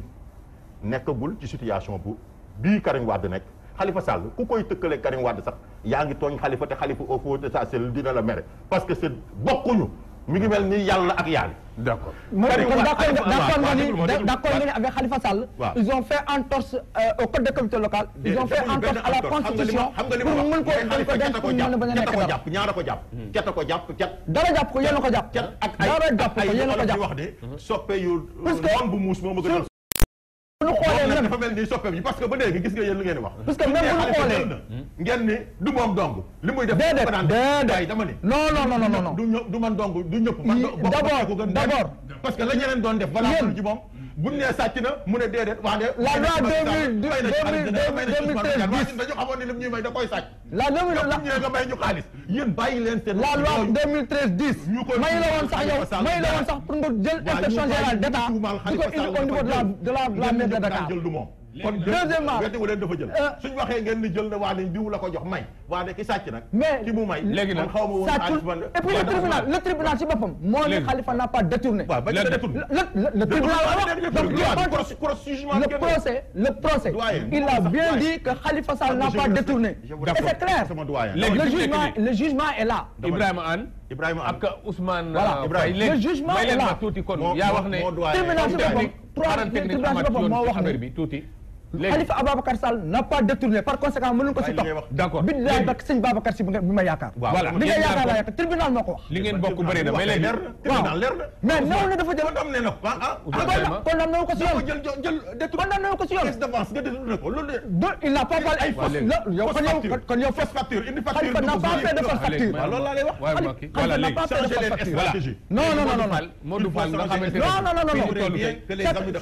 vous connaissez mal le fonctionnement de la comptabilité publique. moom mooy wax kay ban kay dama. vous connaissez mal le fonctionnement de la comptabilité publique. moom ngay wax man kay. léegi fu nekk nii parce que li may wax. non daa parce que depuis sànq léegi. Modou Fall da nga monopoliser la parole. parce que à chaque fois bu ñu waxee ne ñu ngi ci politique. voilà yeneen ci politique. dañoo bëgg a dem tuuti ci technique bi nag. techniquement Modou actuellement nii ñu ngi toll ci phase bi nga xamante ne nag actuellement publier nañ liste électorale yi waaye nag la ca gën a fës itam mooy ñi nga xamante ne yàlla dafa def ñu nekk ay nit ñoo xamante ne dafa am ñu leen yaakaar bi jiital leen ñu génn ci mbir moomu nag ñu seen tur seppeekoo itam looloo ko waral muy Khalifa Sall ak ki nga xamante ne mooy Karim Wade taaw Karim Wade ñu ngi xaar conseil constitutionnel Ousmane Faye nee na moom xalaatul conseil constitutionnel wax ne Karim mën naa nekk candidat kaaw Khalifa direction générale des élections par la voie du chargé de la communication de la formation moom nee na ka am mënaguñ ci statuer parce que mu ngi jéem a kii épuiser ay recours am kon léegi actuellement nii fi ñu toll lan nañ mën a yaakaar ne tey war naa mën a apaiser volcan bi nga xamante ne mu ngi suñ kanam parce que PDS indi nañ doxalin bu bees bi yoon nee nañ loolu moom tout sauf ça te itam kenn mënagul wax ne Karim Wade du bokk ci élection yi parce que itam amoon nañ fa ay temps yu mu waxoon yu mel noonu te itam beneen safaan lañ gisaat est-ce que tey nit mën na am yaakaar techniquement ñu àgg foo xamante ne dina apaiser pays bi malgré décision politique yi ak contestation bi waaw d'accord donc poser nga question bu am solo parce que li dafa am solo mooy man sànq ba léegi li ma wax lépp du bon sens même si on dit souvent que c'est la chose la mieux partagée mais li ma wax lépp code électoral la ay loi laay wax donc ça veut dire que question bi nga posé dafa am solo parce que ci phase lañ nekk boo xamante ni c'est la phase contentieuse Karim Wade am na droit def recours déjà loolu il faut ñu accepter ko y a un délai pour ça déjà cela veut dire que rien n'est encore définitif voilà muy benn donc ça veut dire que actuellement mënuñu prononcer wu déjà ba xam est-ce que danañ ko dugalaat ci fichier bi danañ ko dugal ci fichier bi wala donc ëllëg bu bëggee nekk candidat donc du mën a nekk candidat parce que nee naa la sànq dafa am loo xamante ni nii ñi fi nekk di gérer régime bi dañ ko créer mu indi polémique mooy tout Sénégalais électeur loolu moo indi problème bi ci contexte boobu donc ça veut dire que loolu mooy indi problème mais demuñu ci candidat parce que wax nañ ko sànq nañ dissocier candidat ak électeur dafa ñu dissocier leen léegi problème bi li ko indi mooy loolu kon léegi ça veut dire que léegi est-ce que dina mën a nekk candidat est-ce que du mën a kooku moom c'est autre chose ça c'est le conseil constitutionnel kooku àgguñ foofu parce que déposé guñu ay dossier déposé guñu même bu doonee am na ay manquement yoo xamante ni par rapport ak casier judiciaire parce que casier judiciaire même boo ko waxee man tey bu ma doon conseiller Karim Wade directement li ma koy wax mooy moom na demandé casier judiciaire am pour xool ba xam lan la ñu bind ci casier judiciaire am parce que ministre de la justice waaw bi mu waxee ni perdre droit am nekkoon na fi débat ci waaw moo tax ma xam la loolu moo tax ma ne la moom na demandé casier judiciaire am pour xool ba xam lan moo nekk ci casier judiciaire am mais sa casier judiciaire dara mën na cee nekk ci condamnation te du yàq dara ci sa candidature parce que texte bi li mu ci wax lépp leer nañ muy benn donc ça veut dire que actuellement jusqu'à preuve du contraire jàpp naa ni Karim Meïssa Wade mën na nekk électeur parce que jeexagul muy benn jàpp naa ni aussi nekk candidat parce que àgguñ ci phase u candidature parce que candidat ki ko mën a nekk ki ko mën a nekk conseil constitutionnel donc la ko texte yi jox kon côté boobu loolu laa mën a kaawu Khalifa Sall aussi c'est pareil parce que nit ñi dañuy def confusion donc même bu doon noonu tey c'est vrai que condamnation définitive dafa am d'ailleurs loolooy indi sax ñu ni bu fekkente ni condamnation définitive dafa am te nga war a duggaat ci fichier bi ñu génn la ci xam nga fichier mën nañu la ci génne ba pare réhabilité la waaw au bout de 5 ans et cetera mën nañu la réhabilité voilà maintenant moom Khalifa Sall mais 5 ans lañ ko tëj ñuy wax ñëpp naan 5 ans 5 ans waaw non dem non loolu laa wax moo tax ma ni waaw kenn tëjagu ko waaw non xam nga je suis parfaitement d'accord kenn tëjagu ko waaw léegi condamné nañ ko mais c'est pas encore waaw ma terminé condamné nañ ko mais la condamnation n'est pas encore définitive loolu laa wax mais la condamnation n'est pas encore définitive xam nga lan moo tax mu am solo parce que date condamnation définitive dañ koo wax ci code électoral bi dafa am solo par rapport ak bu ñu lay réhabilité après par rapport ak condamnation bi donc looloo tax ma wax loolu muy beneen élément bi mooy nit ñi aussi dañuy def souvent confusion par rapport ak 5 ans yi par rapport ak 5 ans loolu techniquement la pour éclairer parce que on n'a pas dit supérieur ou égal à 5 ans on n'a pas dit supérieur ou égal à 5 ans on a dit supérieur à 5 ans su donc ki ñu condamné 5 ans bokku ci waaw ki ñu condamné 5 ans Khalifa Sall bokkul ci par rapport ak 5 ans yooyu donc loolu il faut ñu écarter ko parce que code bi fu mu war a waxee inférieur ou égal dafay waxee inférieur ou égal fu mu war a waxee supérieur ou égal dafay waxee supérieur ou égal non damay clarifier moo tax ma ni techniquement damay clarifier parce que 5 ans bu ñu ko waxee c'est important dañuy supérieur à 5 ans donc kon moom 5 ans yooyu sax même bu doonee cas boobu waxuñu ko maintenant li ma mën a jàpp ba jàpp mooy par rapport ak question bi nga posé pour stabiliser mooy réew mi ñun ñëpp ko bokk kenn gënu fee nekk sénégalais kenn parce que loolu constitution moo ko wax muy benn ñaareel bi mooy ñi fiy lim nii kenn ku nekk ci ñoom am na légitimité boo xamante ni nii peut-être jàpp naa ni kenn waru ko koo bañ a nangul légitimité en terme de am mbooloo mu nekk sa ginnaaw kenn waru ko bañ a nangul kon ñu représenté ci réew mi comme am nañ lu ñuy représenté ci réew mi te politique aussi loolu daf ci am solo parce que nous sommes dans une démocratie représentative. parce que boo déggee Ousmane day mel ni Karim ku ko bàyyi woon ak Sénégalais yi du am nangam %. waaw loolu lépp lu ñu wax la mais Karim ku ko bàyyi woon ak Sénégalais yi mën na gagné Macky Sall. en toute honnêteté. waaw non mais moo tax ma ne mën na. mu ànd ak ay bàyyam ànd ak ñëpp ak appareil politique élection dernière baromètre yi passé fan la gagné ak fan la ñu gagné. les contextes bi mu nekkee bureau de vote bu koy dañ ko daan gagné xanaa du baromètre mooy fa ngay voté. non ma expliqué. ah non il faut waaw je termine parce que dama ni li tax ma ni mën na gagné Macky Sall mooy. mën na gagné Macky Sall mooy code électoral la ni pour nga mën a gagné premier tour da ngay am 50% plus au moins une voix foofu laay waxee donc ça veut dire que man li ma jàpp mooy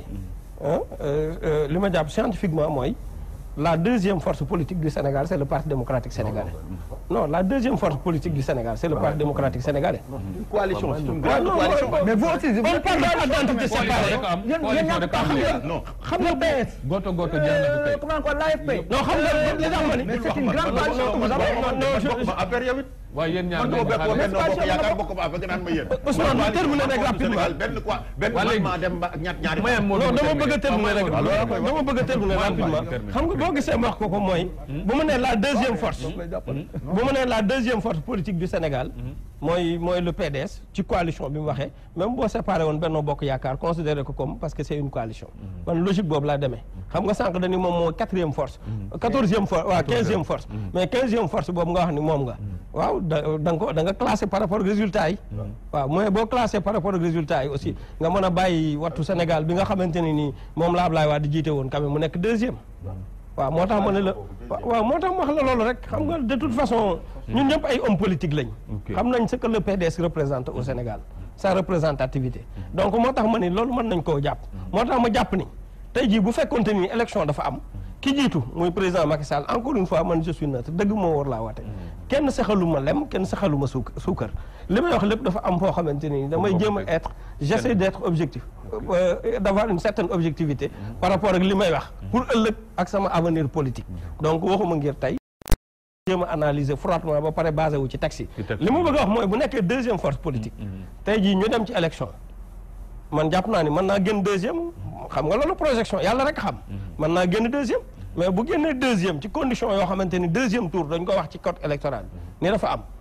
wax ko ci constitution bi mais bu boobaa à ce moment bu génnee deuxième bu deuxième tour amee mën na gagné Macky Sall. donc ci logique boobu laa wax ni Karim Wade mën na gagné Macky Sall comme Khalifa Ababacar Sall mën na gagné Macky Sall. comme keneen ak keneen mën na gagné Macky Sall. cela veut dire que c'est des citoyens sénégalais qui ont une certaine légitimité. donc légitimité boobu am sénégalais yuy topp seen ginnaaw. di leen jàppale moi je pense que le minimum pour le jeu politique. mooy démocratie Sénégal àgg na foo xamante ne ni waruñu woon a xeex nit ki di trouver ay voies et moyens pour l'écarter c'est ça que j'ai dit cela veut dire que li rafetul mooy ñu modifier code électoral bi pour yokk ci électeur bu ñu génnee ki ci fichier bi déjà ku nekkul électeur doo mën a nekk candidat donc foofu laay waxee ça veut dire que foofu la problème yi féetee mais cas u Khalifa Sall comme terminé gul ça veut dire que déjà mi ngi ci fichier bi bokkut ak cas bi wax na ko sànq parce que ñaari cas yu bokkul la pour plusieurs raisons benn bi mooy délit yi bokkul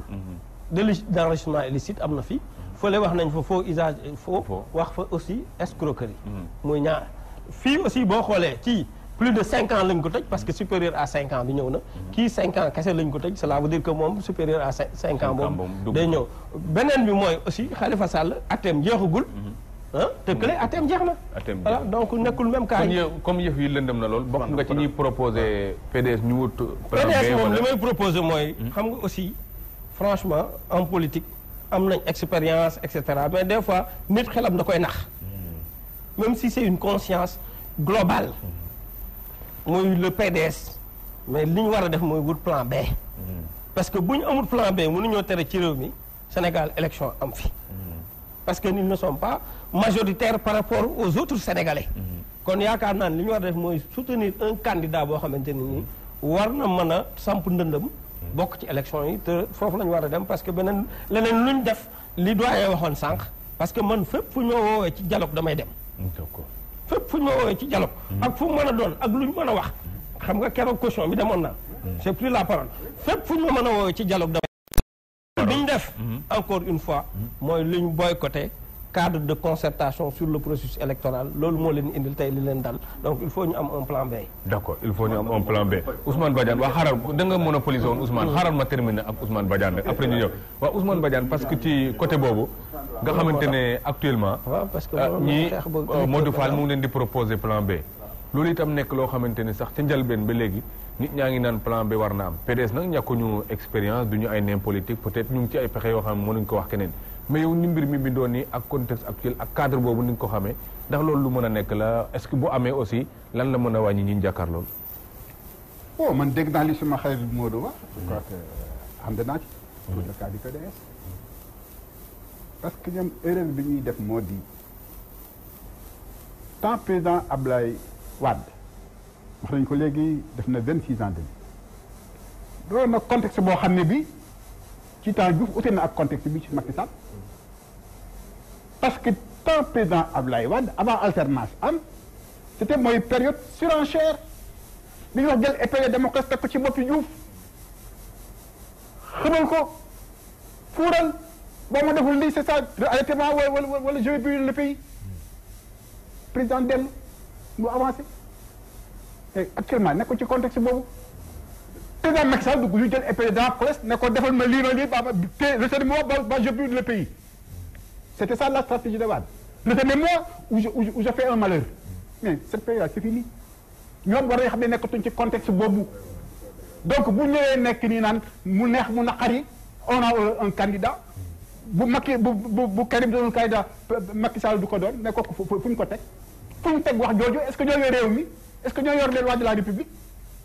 quand même nañu revenir à la raison parti la woon amoon na doole amul lu ko yàlla jox Sénégal yi jox ko mais contexte boobu c'est très différent léegi da ngay être réaliste mooy li suñu xay wax nañ xam ne amuñu candidat en tout cas Karim Wade du candidat il ne sera pas candidat du pour man kenn décidé wu ko loi bi moo ko décidé loi bi lu mu décidé Sénégal ci loolu la ñuy ànd puisque loi bi moo ko décidé Sénégal yi ñoo ko décidé ci à travers la loi ñoom mënuñ changer loi bi kon boog dañ xam ne amuñu candidat buñ toogee wu foog ne c'est ça damay xëbal nit ñi fii wala damay fuural fii wala ak yooyu damay organiser ay marche ay kii kooku ku ko wax aussi on a dépassé cette époque là kooku ñun ñëpp ñoo ci xeex ba ñoo ci époque bii c'est pas seulement Macky Sall kon boog nañ accepter la réalité dem uti candidat baa ñu soutenir beneen candidat mais toog fii naan bu ñu ko deful élection du am président Macky Sall du am muñ empêcher keneen doon candidat kon boog Ousmane loolu la ci bopp maintenant cas Karim ak Khalifa Sall du benn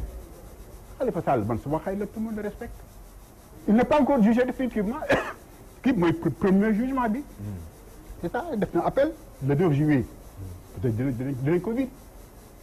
mais li mu ci mënti wax moo di man li ma gêné ci cas boobu nga ne yow ay caisse noire nga am ay fonds politique te ku nekk xam ne ne fonds politique kenn du ko justifier président Macky Sall kenn du ko ne génneel kayit lii ngay dépensé ni ci sa fonds politique milliards yi justifier ko mënul am kon boog moom bu fekkee ne jox nañ la fonds yooyu ne nga yaa ko utiliser nga ne dama si jënd ceeb dama si jënd dugub kii moo ko doon garder fii laa ko doon ñooñu ne gisuma dégguma bu ma kenn tudd ci affaire dugub wala ceeb mais kooku problème am na déjà ñoo moom moo jël ñoo ma jëlul maintenant li ñu wax ci affaire yi décision CEDEAO bi bu mu def confusion la CEDEAO c'est un droit communautaire un droit communautaire n'est pas un droit supranational ñu ngi ci biir texte CEDEAO le juge communautaire ne peut pas remettre en cause une décision de justice arrêtée par une juridiction nationale kon boog juge sénégalais fii à l'intérieur bu ñu xasee ba jël décision ne lii lañ jàpp ñun par rapport à la loi de notre pays benn instance communautaire amul droit remettre ko en question mënu ko parce que nekk c'est pas dans les lois maintenant ñoom li ñu wax maintenant c'est clair nee nañ am na point yoo xam ne yii peut-être état bi juum na ci Khalifa Sall waroon na am assistance avocat biñ ko arrêté parce que ça c'est déjà ñu ngi ci droit communautaire bi pour mu assister ko à toutes les étapes waaw déjà bu ñu la jàppee rek c'est ça pour éviter ay injustice ak yooyu nee nañ effectivement kooku moom état bi def na ci erreur gis nañ ne aussi bi ñu war immunité parlementaire bi aussi quand même am na ci ay jiixi jaaxa ak yooyu kooku ñoom aussi reconnaître nañ ko mais ñoom newuñ ne Khalifa new ne deful dara de new ne nañ ko bàyyi de waxuñu loolu de waxuñu ko condamnation bi daal remettre en cause non waxuñu ko procédure bi lañ wax ne am na erreur ñoom xam nañ fi seen doole yem xam nañ fi seen tënk waxuñ ko de mënuñ ko wax parce que bu ñu ko waxee dañuy jalgati parce que c'est un droit communautaire c'est pas un droit supranational ka Karim Wade rek maintenant li ma ci jàpp moo di li am na ba pare ñoom dañuy tuur lëndëm Sénégalais yi xam nañ ne Karim mënul doon candidat Karim du doon candidat parce que condamnation bi déjà am na 5 ans yi 6 ans yi détournement bi am na amende bi am na 138 milliards am na plus 10 encore c'est ça ak yeneen mais malgré loolu kooku moo ko am waaw plus contrainte par corps maximum. mais terewul ñoom nee nañ dina ñëw te dina bokk. waaw kon boobu affaire yi ay ñoom nee nañ dina ñëw dina bokk. waaw kii nday bi léegi moom. la mu wax leeral na ko la mu wax benn waay rek bàyyi leen li ngeen may wax dama nekk birinam ngay ñëwal Macky Sall day sóob du la jàpp ma ñëw mu jàpp ma. du la juger mu juger ma du la tëj mu tëj ma ngeen naan ma ñëwal moom doful de. xam na li mu ma daane rek pour dire sa wax Ousmane xam na li mu Modou Fall Karim Wade li mu gagné Macky Sall mënu ko gagné kenn doonu ko ci lan nga ko mënu ko gagné parce que sympathie bi rek da nga prison boo génnee nit ñi tox nga kii ak yooyu et puis am ay mbooloo taxul ne tu es pas à la légitimité légitimité sa bureau de vote fii point E mënu la ko gañ amoo seen fu daa koo xam ne fii quand même sax mun nga des Sénégal yi lii suma mandat garal lii suma liggéey la lii maa ko ak yu am parce que doomi Abdoulaye Wade nga rek kon niñ defee ñu jël réew mi teg ko sa loxo comme ça kon niñ ko atte ñaari kàddu olof yi yëpp sax mënoo ko kon niñ ko atte ci cour spéciale man loolu ak li PDS am yëpp ci cadre ak ci cadre yi jaar yëpp vraiment parti bu mel noonu 26 ans ak ni ñuy formé yëpp après même des hommes d'état kenn mënu cee taxaw sax pour ne man may incarner parti bi lu may c'est ça parce que kii doomi diw la rek mais weesu nañ époque yooyu ça c'est fini ça c'est fini Ousmane Badiane Ibrahima Anne parce que tey moo xam ne peut-être ci niñ ko expliquer ak ñoom Ousmane ak ñëpp nee nañu cour CEDEAO jël na ay décision am na fu mu mën a yem état nangul na cour CEDEAO boobu itam erreur yi nga xamante ne def nañ ko mais taxul ñu remettre en cause condamnation bi est-ce que loolu matul pour justifier ne yoon mooy def liggéeyam état di doxalam mais jotewuñ dara ci wàllu politique. Ousmane balaa ñu yegg foofu damay ñaan nga may ma leeral benn mbir. puisque comme ni ñu ko waxee xam nga il y a la régie d'avance. puisque vous avez été j'espère bien. dans une collectivité locale qui a été conseiller départemental. régional à l'époque. ni nga xamante ni moom le dispositif administratif tëddee au niveau de la ville de Dakar bokk nag ni nga xam moom la tëddee au niveau des autres collectivités locales xam nga dans les autres collectivités locales l'ordonnateur de dépenses est en rapport direct avec le gestionnaire. Donc dans ce cas peut-être on peut incriminer l'ordonnateur de dépenses puisque peut-être ñoom ñaar ñooy kii directement. maanaam mooy maire bi. maire bi ak ki nga xamante mooy gérer xaalisam. nekkul kaaw Khalifa Sall. ñoom ñëpp foofu la ñuy juume. puisque fii nii dañ la wax ni la dafa am arrêté bu ñu def boo xamante ni ordonnateur de dépense bi fii la nekk mais am na koo xamante ni moom mooy gérer caisse te kii gérer caisse gi c'est un fonctionnaire de l'État muy benn. deuxièmement ñu ni la kooku di gérer ki nga xamante ni mooy patron mooy le receveur percepteur municipal. donc arrêté boobu ñu def mooy waral ni Khalifa Sall yoonam nekkul ci gestion ba gestion bi ñaar ñele ñoo koy def ñaar ñele bu ñu ko defee bu fekkee ni par exemple dafa am loo xam dañ ko teg muy un marché bi il y a par arrêté kii boo xamante ni teg nañ ko ñoo xamante ni ñoom ñooy gérer maanaam commission des marchés ñoom ñooy gérer ñooñu bu ñu gérer ba pare mbir mi si lay dem Khalifa Sall xam lan la si am bu fekkee ñoom def nañ ba pare le dossier doit partir au niveau du trésor buy dem au niveau du trésor il faut que ñu prouver que dossier bi si mairie bi la jóge te dañuy prouver ni dossier bi si mairie bi la jóge dañuy wax ni il faut que maire bi def visa et là le percepteur municipal l'a reconnu devant le tribunal. ñu valider. C'est dans la cour normale des choses. C'est dans la cour normale. Donc Khalifa n'a pas signé de facture. Deuxièmement, mais c'est pas le cas de la caisse d'avance de Cap. Si, c'est la caisse de d'avance comme dans les 30 millions yi ñuy ñëw rek jox la ko par weer nga tëj ko dugg nga may. C'est des dépenses diverses logées dans une caisse d'avance. Xam nga vous faites de l'amalgame. Non, pas l'amalgame. beneen bi si des dafa am loo xamante ni il y a la loi 2013 en son article 251 dafa ni c'est le juge des comptes qui juge les comptes de la collectivité locale muy benn. Deuxièmement ñu xool dans la comptabilité publique le décret 2011 1880 dafa ni bu fekk inspection générale d'État mën na dem si service yëpp inspecté leen service public yëpp inspecté leen sauf foo xamante ni dafa am règle spéciale boo xamante ni moom moo ko régir mais boo xoolee li nga xamante mooy la am. ñoom kees bi ci la bokkoon. kees bi ma lay wax ni. ci fi ñu warul woon mën a dem la. fu mu warul woon mën a dem la def parce que kooku la loi 2013 en son article 251 moo tere effectivement. IGE dem inspecté ci foofu noonu. beneen bi si des. ñu ne jurisprudence bi ma Khalifa def rek moo ma jaaxal parce que Khalifa xam nga boo nee benn kees kooku dañ ni bu fa kenn dem kenn warul woon bokk lu ñuy contribuer. non même bu doon tel le cas te man je conteste ça. même bu doon tel le cas bu doon tel le cas Khalifa Sall mënoon na bañ a nangu loolu moom mi am ay ambition. li ma lay wax mën a toog rek ñu ñuy jox 30 millions yoo xamante ni doo ko mën a justifier. mais c'est des fonds qui sont là. xool nga ba muy nekk ville de Dakar. non laisse-moi continuer laisse-moi continuer def présenter say biens bu rëy pour si nga bëgg. moo tax doo ma bàyyi ma wax. pour jurisprudence loolu laa lay wax. bu rëy pour si nga bëgg. non loolu moo tax doo ma bàyyi ma wax. loolu nag. non je t'aime beaucoup mais je le conteste. mais c'est les lois li ma lay wax kay boo paree mën naa la may document bi. mën naa la ko may. mais am na loo xam xamuloo ko mais am na loo xamante ni xamuloo ko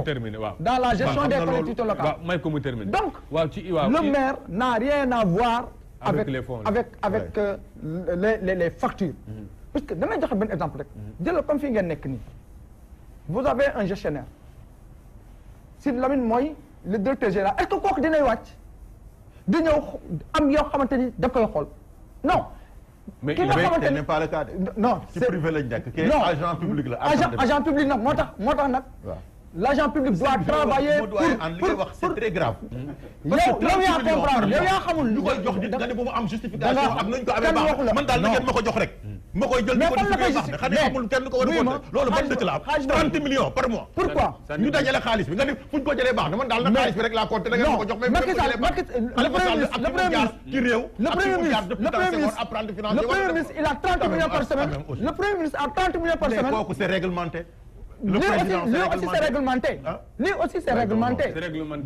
C'est réglementé. Mais Idrissa Seck vous a enfoncé. Idrissa Seck nee na ku ne xam na ni règle yi bëri bi muy wax ci Korité bi loolu la. ku ne xam na ni règle yi changé woon na te Macky Sall. non moom ñoo ko changé woon bu nekk premier ministre lu tax mu nekk ba léegi. non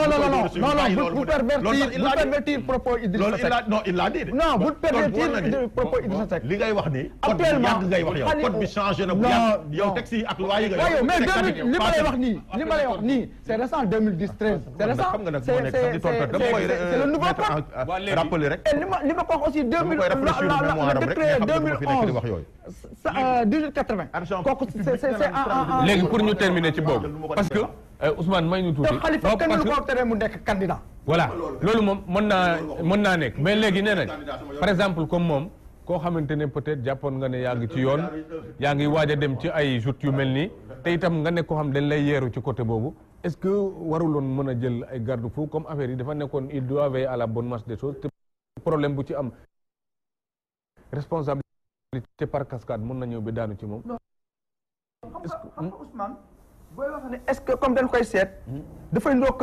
lii nekkul yoon te moom war a ko doxalee noonu. parce que loolu la ki wax. dañ ne mosul tegoo noonu mu ko tegee noonu. gis nga casque depuis mais projeté nañ ko au tribunal. wax nii. yow fekkee woo procès nekkoo si projet mais ñi ngi xamul ñoo dem si procès bi. kees gi laa xam non xamoo kees gi collectivité locale yi xamoo kees gi yow da nga ko jël nga assimilé ko ak kees yi nga xamante ni moom moo nekk dans les erreur kon léegi xaaral mu expliqué ñu kees yi waa kees bi laa ko ne kees bi waaw dama koy wax ni ko kees boobu dañ ko xam nga man il y a 8 caisses d'avance ku jege Mamadou Diop xaaral mu terminé ni ko ku jege Mamadou Diop xam nga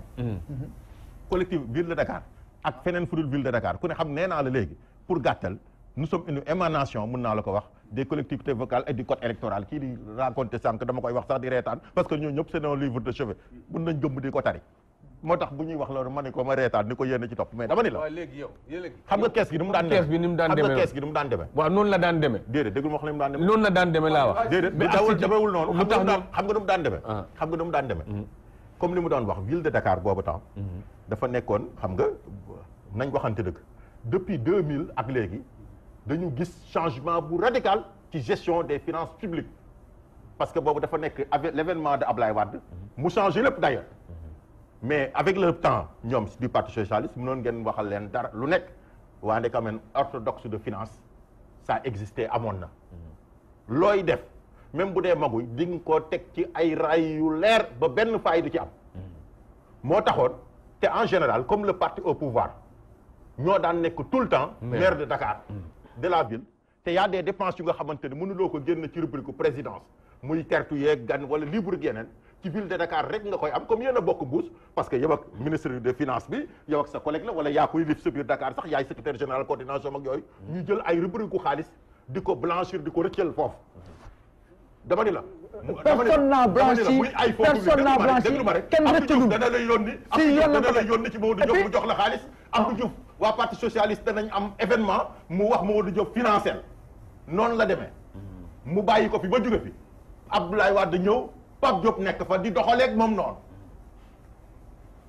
di doxaleeg moom exception bi muy nga nekk ci maire de Dakar nekk ci ku bokkul parti au pouvoir bi ngi door a amee ci Khalifa Sall xam nga yow loo xamul xam nga lan nga xamul dama ni la li ngay wax ni maîtriser wu loo ko pourtant ma maîtriser kon léegi da ngaa jàpp ne léegi ni ma ko maîtriser maîtriser wu loo ko léegi kon yow mais pourquoi on rendait compte à l'autorité politique à l'époque le ministre des collectivités locales qui fut commandant encore Moussa Ndoye waaw benn yi ngay wax dafa sori ay Moussa xam nga li ngay wax dafa sori ay Moussa Ndoye yooyu avant ay léegi ci récent xam nga li ma ne xam nga léegi damay wax ci biir récent bi ci biir récent bi la Ibrahima ci biir récent bi nag laa la bëggoon laaj de discuter de ça parce que Khalifa mais léegi nee naa la cat ko jàpp sax parce que moom xam-xamam ak jaar-jaaram mënoon na ko bañ a permettre mu dugg ci erreur bi duggul ci erreur la liggéey nee nañ ba mu ñëwee toog na fi ak du ko laal ndax leerul xam nga wax na ko ñoom ñoo ko wax mais le tribunal ci boppam ne du ko laal ndax leerul ñoom ñoo ko wax yéen a ko wax déet da wax déet xam nga yéen a ko waxal seen bopp ku ko wax moom déet dama ni mosoo dégg Khalifa wax ko non dama ni waaw ay nitam nee na Khalifa Sall toog na un an yoo xamante ni dafa ragal a laal loolu génne na ci procès bi yow génne na ci mosuloo dégg Khalifa wax dama ni kon xam na ni leerul dama ni la waaw léegi yow ci finance publique boo mën a jàngee benn nit ku mu mënti doon même le président xaalis bi ñu koy jox trace yooyu dañ ko doon wane publiquement mais am na ñu koy teg bët di ko xool di ko topp di ko suivre parce que am na fu ñuy décaisser am na gestionnaire am na lépp mais dama ne resté à la discrétion du président mais dama ne amoon nag benn argent public booy jël Khalifa Sall toog rek nga ne ñee la daal moom daal li ko ñor mooy 30 millions yi par mois ku dugg bureau bu may la 1 million wala 2 millions wala 3 millions wala ko feebar mu faj la loolu ku jàng ak xel nangu na ko léegi yéen da ngeen di dugal Khalifa Sall nee naa Khalifa Sall li ko dal li yëpp ba indi ko fii ay ennemis li ñuy wax olof tubaab di wax rek adage boobu maa ngi koy doon vaut mieux avoir des amis des ennemis intelligents que des amis fous parce que dañ lay dugal même vraiment parce que yi ngeen di wax ay doom jombo jëlu ko waa léegi Ousmane wax naa ko ay mbokk waa léegi léegi Ousmane yow am nga expérience su kees bi. bilahi nee nga Mamadou Diop waaw léegi waaw may ma terminé kay waaw Mamadou Diop ak parti socialiste Pape Diop ak PDS. waaw nga ne ñu ngi door am maire boo xamante ne bokkul ci parti au pouvoir di gérer. waaw est-ce que loolu taxul itam nag ñu bëri jàpp ni loolu tax ñu singili ko bokk parce que dafa am lu mu soxla ci kee toog la soxla Abdou Diouf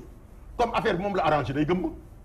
Ablaye Wade comme affaire bi moom la arrangé day gëm kii nag affaire bi arrangé wu ko moo am ambition bu toll noonu nag am 30 millions di la may dong nguur gi daaneel ko loolu bu dul nekk xam nga dama ni la ñun dañuy politique des politiciens d'accord léegi nag daf ko yoonalul affaire ba neex rek bu muy naan dekk waaw léegi dañu kenn ko nga naan amul kees Khalifa Sall mooy kat tax na nga am 30 millions yoo xamante ni chaque mois kenn ko justifié kenn ko la yoon kenn ko ko d'accord kon ñun ñëpp ñu dem jaay waaw léegi léegi may leen ñu Khalifa Sall may leen ñu avancé léegi mais yéen ñaar léegi ñi nga xamante ni amuñu intérêt nekk candidat ñëpp kenn laal si kenn waaw léegi am intérêt nekk candidat Kosek wax ci directeur Kosek waa léegi ma dem ci kanam boog léegi comme ña gauche droite sonal na ma. nekkuma yooyu ay ñun épingle man je parle léegi xam nga nekkuma fi nekk avocat wu Ablaye Wade avocat wu Macky Sall avocat wu keneen avocat wu droit ak loi laa la wax li ngay wax ni du texte du loi du droit il a été député ñu ne ko immunité parlementaire waaw léegi est-ce que laal nañ ko ba yéen a ko compliqué li ngeen di def nii yéen li ngeen di def nii parce que yéen a Khalifa Sall est candidat moo tax ngeen bëgg ñëw pour bëgg ko briller kon mbir mi am na lu ci laxaso léegi Ousmane may ma léegi ma jàll ci Modou Fall balaa temps bi jeex minute laa la ñaan dama ko moo tëjee dama ko wax de lekk ngay minute yu bëri Khalifa Sall bi laa wax dama ni maa ci njëkk a bind mooy li ngay wax nii maa njëkk a bind wax ni ay nañu Khalifa Sall déposer caution am liberté génn mu ne combat boppam yuuxu naa ko ba tey bind naa ko ay déclaration ba tey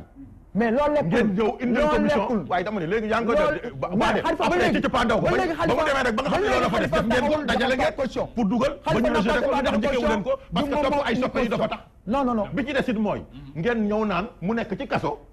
nga naan naa ko def candidat léegi pour compliquer l'affaire mooy li Karim Wade def rek c'est-à-dire tu essayes tout le temps de rendre de mettre des pots de banane à l'État te loolu mënul ne pour compliquer la situation moo tax it gis nga naan booy léegi député la liberté parlementaire ñëw ngeen compliqué parce que li nga bëggoon mooy procureur bi génne ko jàppaat est-ce que xool nga ce que ça représente comme beneen bi si des génne kii léegi pour ba pare répondre question bale Ousmane pour répondre question bale yéen léegi daal vraiment je suis pour désolé répondre question bale par rapport à la CEDEAO puisque gis nga par rapport à la CEDEAO vraiment Khalifa Sall suñu demee ba nga xamante ni dañuy wax ni cour bi nga xamante ni sur le plan international droit communautaire la danoo mën a ñëw toog juger te bul juger du am impact ci réew yi kon bi yóbbu ñu tas juridiction yooyu sincèrement bi yóbbu ñu tas juridiction yi parce que groupe de travail Nations Unies jaaroon na fi c'est même juridiction ñoom ñoo toog xool ni Hissène Habré dañ ko waroon Sénégal mënu ko juger ba ne Sénégal mënu ko juger ñu ñëw cour boobu wax ak Sénégal ñu changer dem wuti beneen cour pour mën ko si juger. chambre africaine. seen même cour moom moo taxaw ñu war a dem Gambie mënu leen fa dem ngeen ñëw cour boobu ñëw def résolution génne ni dem leen ngeen dem. donc comment se fait-il que cette même cour là ñëw wax leen ne leen li mu wax mooy de une procédure. ki nga procédure bi am na. dama ne bu procédure baaxul. mais waxul bu jugement warul deful dara. non loolu wax nañ ko buñ ci daan dama ne procédure boo déggoon kaamil ñu wax ci mais ma wax. ah nag dëgg man mënuma loolu. procédure même au niveau du tribunal. balaa ñuy laal procès. procédure la ñuy laal. des fois nga gis procès boo xam dafa war a dem bu ñu xoolee procédure bi baaxul ñu ne kon nañ leen arrêté li may wax nii xam nga ko bu baax a baax. procédure boobu lañ leen wax baaxul parce que xam nañ ni mesure la pour dugal Khalifa Sall. léegi bi ñu toogee cour de la CEDEAO ñëw ni li ngeen waxoon ni baaxul ñun constaté na ni effectivement jaarul si yoon kon nan ko bàyyi aujourd'hui Sénégal est le président de la République les salutaires pour moi et pour la stabilité du pays et pour la stabilité du pays mooy gis nga le 9 boobu nga xamante ni moom lañu woo Khalifa Sall normalement Khalifa Sall jour boobu dañ ko war a wax ni ko demal ñibbi sa kër Khalifa Sall war fa fanaan nañ bàyyi Khalifa Sall voilà léegi nag ma terminer ak ñaari experts yi Modou Fall tey parce que dañu wax toujours ne séparation des pouvoirs dafa baax ci état boo gis tey ñu gis ne ñi ñuy àtte yëpp actuellement te réew mi yaakaar leen itam coow a ngi commencé di bëri parce que conseil constitutionnel validé na parrainage bi finalement parce que recours opposition bi pour annulation moom mujjul sotti recours annulation boobu beneen bi ci tegu mooy conseil constitutionnel moom war a valider candidature yi ñuy dem ci élection en 2019 yoo xamante ne nit ñi jàpp nañ ne ba moytul élection la boo xamante ne bu particulière lay doon ndax coow li ko jiitu dafa bëri ci côté boobu vraiment boo amoon appel booy lancé ci war a séparer pouvoir bi nga xam ne lépp dana leer ci bopp ñëpp te bu ko defee itam ku ne mën cee gis sa bopp waaw donc normalement constitution bi moo wax ni pouvoir yi dañ leen war a séparer ñetti pouvoir yi maintenant séparation bu amul c'est parce que volonté peut-être moo amul ak aussi bëgg nguur parce que wax naa ko sànq donc c'est pas parce que nekk naa ci pouvoir parce que bëgg naa deuxième mandat que dama war a réajuster texte yi donc par rapport ak peut-être sama bëgg-bëgg pour mu permettre moom mën a jàll voilà mais de façon générale ëpp solo ba ëpp solo mooy réew mi ñun ñëpp a ko bokk muy Sénégal te yaakaar naa ni aussi képp ku bëgg a nekk candidat am xel wala képp ku décider ni am nga candidat am xel liggéeyal ci nooy def ba mu nekk candidat muy ba pare liggéeyal ci nooy def ba mu nekk président mu mën a gagner élection yi man je pense que loolu mooy li am fulla li am fayda parce que 2012 aussi exemple la bu fi jaar boo xamante ni wane na lu bari ci Sénégal parce que ñëpp ñi fi nekkoon di rey seen bopp ci terrain bi di xeex ak di xuloo ak di sànnante xeer ñooñu bañ fa jógee gis nañ ni résultat yi ni mu demee ci ñoom ki nga xamante ni mooy le président Macky Sall daf leen fee bàyyi ñi nekk place de l'Indépendance ñi nekk ci monument bi Obélisque di rey seen bopp di sànnante xeer moom mu jaar ni génn dem laaji sénégalais yi ñoom ñi nga xam ñoom ñooy voté seen baat ñu votel ko mu génn ci tey jii mooy président de la République du Sénégal moo tax ma jàpp ni ci politique c'est vrai que débat politique am na engagement politique am na mais am na foo xam bu ñu fa àggee ci réew ñu dëgmal ay élection ñi nga xamante ni ñoom ñoo bëgg a nekk candidat ñoom ñoo war a am seen fulla ak seen fayda def l'essentiel mooy dem ci sénégalais yi nga xam ñoom ñooy voté ñu xool naka lañ leen di jàppale pour ñu voté d'autant plus que situation ren bi situation bu complexe la parce que parrainage dafa dugg te à partir de 6 mois avant le jour J à partir du 24 août normalement ni kenn képp ku bëgg a nekk candidat da nga war a dem wuti ñu la électeurs yu la parrainé ci lu toll ci 1% fichier bi bu ñu ko clôturer ñu xam ba nombre lay dem peut-être mu nekk entre 65 000 ak 67 000 ak 52 000 le 0,% donc je pense que loolu mooy fula loolu mooy fayda encore une fois li ëpp solo mooy boo jëlee kaaw Karim Wade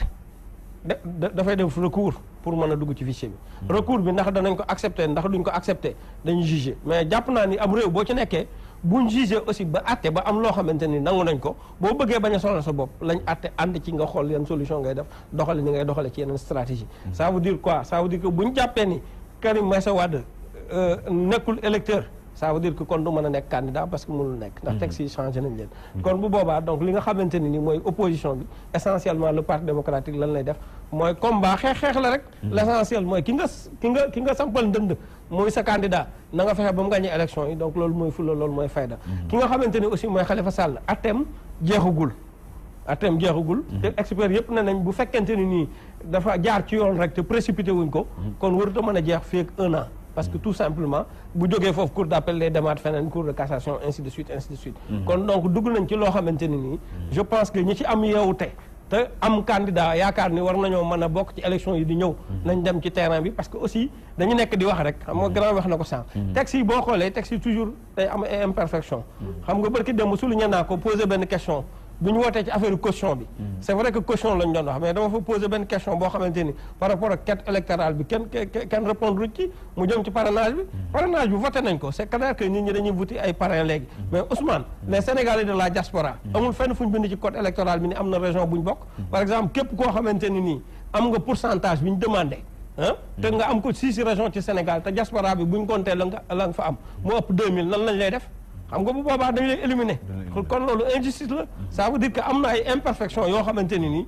sóoraale wuñ ko dans la précipitation bi ñu bëgg a dem ba tax toujours dañuy bàyyi ci suñu ginnaaw loo xamante ni problème la donc mooy li ma la wax sànq rek code bi moom moo wax ni commission nationale de comme jox récépissé rek électeur nga parce que am nga numéro d'inscription donc Karim Wade jàppoon nañu électeur la lu tax ñu génne ko ci fichier bi dama jàpp ni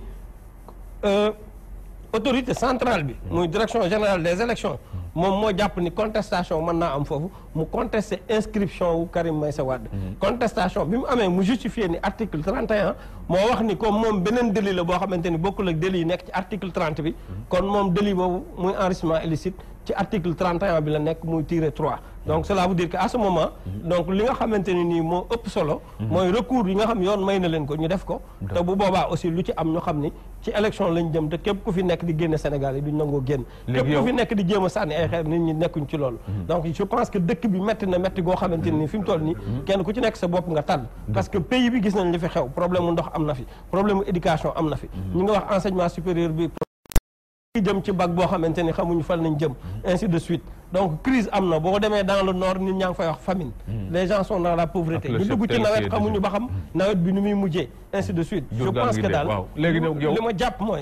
élection dina diis élection dina métti élection dina bëri coow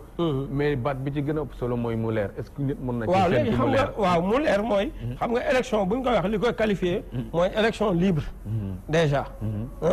transparente ak régulière bi ñu ngi ci voilà donc parce que war nañoo am élection ci période boobu maintenant transparence bi li ko indi mooy dès lors que am nga fichier boo xamante ne nii mën ngaa jàpp ni ak lu mën a doon fiable na parce que ñu ngi ci comité de suivi bi pour xool au moins recommandation yi ñu wax ba xam naka lay demee donc kon jàpp nañ ni war nañ cee mën a dem même ku jàpp ni waroo cee mën a dem sax jàppal ni jusqu'à preuve du contraire rafetalal njort rek ndax de toute façon moom la ñu utiliser muy le fichier électoral kon yaakaar naa ne li ma gis daal mooy Ousmane ma koy terminer mooy ñun ñëpp ay sénégalais lañ ñi nga xamante ni bëgg nañoo nekk candidat nañ jóg dem ci sénégalais yi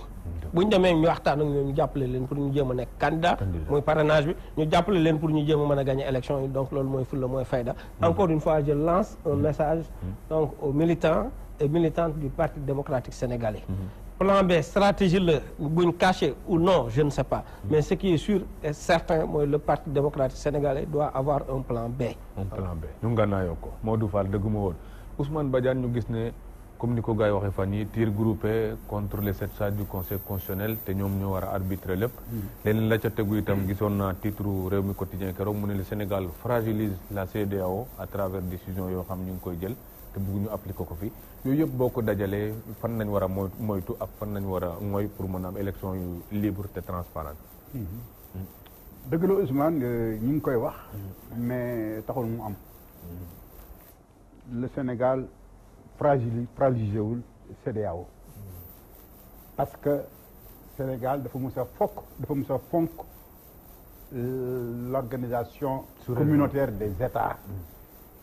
même moo tax sax boo seetee suñu réew fi mu jaar ba léegi depuis l'organisation de l'OUA de l'unité africaine ba léegi toujours Sénégal daf ci jouer rôle bu mag boo xam ne bii dafa yàgg a gëm loolu l'unité africaine kon boog mënuñ jalgati ay loi yoo xam ne day jógee ci organisme communautaire yi muy UEMOA muy CEDEAO muy Union africaine ku ci nekk nag am nga seen mission am nga seen prérogative communautaire boobu CEDEAO ñoom ñoo ko wax ci seen biir ci texte yi ne ñooy mënuñ remettre en cause décision boo xam ne bi dafa jóge ci ay instance nationale juridictionnelle nationale mënuñ ko remettre en cause parce que ça c'est l'indépendance et la souveraineté des États mais terewul bu problème amee mun nañ jël une décision en fonction des intérêts communautaires mais munuñ remettre en cause une décision nationale ñoom wax nañ ko c'est pour tous les États kooku kon bokk amu ci benn problème maintenant li nga wax ci institution yi Sénégal am na séparation des pouvoirs yu net la justice est indépendante problème conseil constitutionnel xëy na mun na am évolution boo xam ne bi dinañ yokk compétence am pouvoir yi mais ba fi mu ni ko tëggee fi mu nekk nii le conseil constitutionnel a des pouvoirs limitativement limités c'est énuméré limitativement par la loi am na yoo xam ne bu ko weesoo mënu ci amu ci compétence maintenant c'est vrai yaakaar naa ne comme certains pays même sax ñoom sax am na juste yu koy wax war nañ quand même yokkaat le champ de ses compétences pour bu ko defee mu mun a juger certains faits mais tant que loolu amul aussi moom fi nga xam ne foofu ko lu yoon tënk foofu la mun a yem. day incompétent ci day incompétent ci loolu. maintenant nañ fexe nag xeex ba changer ko ba joxaat ko yeneen pouvoir ñu élargir ko loolu mooy démocratie aussi. maintenant sa appel bi. man damay lancer un appel. démocratie li ko lal li ko tóoj mooy waxtaan diisoo sotti wante xel. Sénégal li tax suñu démocratie am taar depuis presque ay années ñu doon modèle loolu la ñu nawee woon. tey nga xam ne Afrique ay parti unique moo fi amoon wala parti unifié. comme wax nga ko léegi bi ñëwee en partir de 74 Senghor ubbi le président Senghor ubbi ne léegi dañ def. 4 limité. 4 courants. à l'époque c'était quand même quelque chose de très important ku jóge woon ci benn parti. ñu dem Abdou Diouf ñëw en 81 ne léegi jàkka-jàkk ku mu nodd da nga nodd. pluralisme c'est ça. ba léegi parti yaa ngi créé rek. actuellement am nañ 300 partis. te ministre de l'intérieur hier du nee nañu xaw ma lan yaa comme après voilà y a beaucoup d'autres dossiers yoo xam ne avant en instance de reconnaissance. kon boog certainement sax avant élection yi ñëw xëy na dinañu àgg 350 partis wala même 400. parce que ni ñu créé parti yi la. loolu ndax méngoo naa ak parrainage comme yaa ngi parrainé. bon maintenant parrainage moo gën a gaaw ci loolu nag. mais loolu nag ci parrainage bi moom moo indi parrainage bi. parce que bu fekkee dañ nañ 300 partis. amuloon benn entrave amuloon dara lu mun a gàllankoor parti bi bu dee de sax am nga récépissé rek mun nga présenter. candidat indépendant ñun loolu moo taxoon loolu naka la loolu au début c'est seuls les partis pouvaient concourir à l'expression des suffrages seuls les partis. ñu dem ba ci biir ñu ne les partis et les coalitions. ñu dem ba ci biir ñu ne les partis les coalitions et les indépendants mais pour une partie des élections. ñu dem ba ci biir ñu ne les partis les coalitions les indépendants mais pour tous les types d'élections kon ba buntu bi ubbee nañ ko buntu baa ngi ne ñàpp. boo amee buntu bu ne ñàpp ubbeeku nag ñooñu ñëpp ku ci nekk tey ngeen dem mun naa doon candidat. dañ def élection yoo xam ne dañ ciy jógee candidat indépendant yi pour continuer difficulté yi amoon uti ay parrain. dañuy làqatu ci ginnaaw yeneen partis yu ndaw jënd seen signature baa ñu jënd ko baa ñu négocier yoo xam ne dañ koy def. mais loolu mooy ñëw 47 listes yi. kon bokkoo ci ñu yaakaar ne parrainage bi mënut a freiner candidature yu bëri. bien sûr parrainage bi foog mu freiner ko parce que buñ ko deful élection du am. am na ñoo xam ne li ñu bëgg moo di ñu am situation chaotique boo xam ne bi élection du mun a am mu jaxasoo. ma mer keneen mer et cetera tout ça parce que waree nañ ko. on n'a pas changé la façon de voter ah. discussion moo amoon xam nga Ousmane. ba bañ am consensus bi. ne nañ jël 5 yi waaw. mais ñu d'accord waaw bañ d'accord ci mais su ñuy voter dañu ñëwaat encore na moom dañu war a jël bulletin yëpp parce que changé wuñ ko kooku benn c'était pour permettre loi bi moo am. d'accord est-ce que dañuy xaaral ba affaire bi ñëw aussi ñuy rëy na yëpp ñooy muy indi ay warante ak yooyu. bulletin unique bi moom dafay xëjëf loolu wala parrainage bi. dañ ne woon bulletin unique moo réglé woon lépp. loolu même bu ñu defoon bulletin unique sax du ko réglé parce que bulletin unique. nga am 100 candidats. ku ci nekk da ngay jël bulletin da ngay jël benn bulletin qui ça ne change pas le coût des élections. xam nga Sénégal actuellement candidat élection ñaata lay jar 500 millions.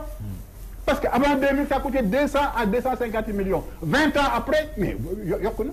500 millions mais tu te rends compte. tey bu ñu amoon ay lu mat ay 40 50 candidats ku ci nekk coûté 500 millions. mais bu ñuy def temps d'antenne. RTS ku ci nekk nga war a am 50 candidats war nga am 50 équipes 50 voitures. nga joxe 60 millions yoo xam ba amul 5% nga ñàkk ko. loolu aussi 60 millions par rapport ak 500 millions. mais par candidat aussi loolu yéen na maanaam ci loo waroon financer moom mu participer. te ma wax la leen caution la tudd wax la leen caution boobu ña tey bokk. xam nañ duñu gagné duñu am ndax li ma la ko wax ni la ñu ci bëri amuñu sax 4000 voix. ñoom ñoo koy yëg te bu ñu paree dañuy dem te candidat ba war a nekk en bonne position de maîtrise mu delloo leen seen caution. léegi démocratie parce que Ibrahima démocratie voilà léegi mayal aan mu terminé nit ki waruloo ko xañ li nga xam dafa war a am non l'anarchie nag déet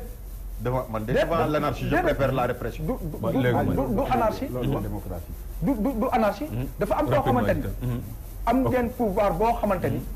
moom moo mën a bu fekkoon par exemple amoon na concertation mënoon nañu génnee ay xalaat yoo xamante ni dina tax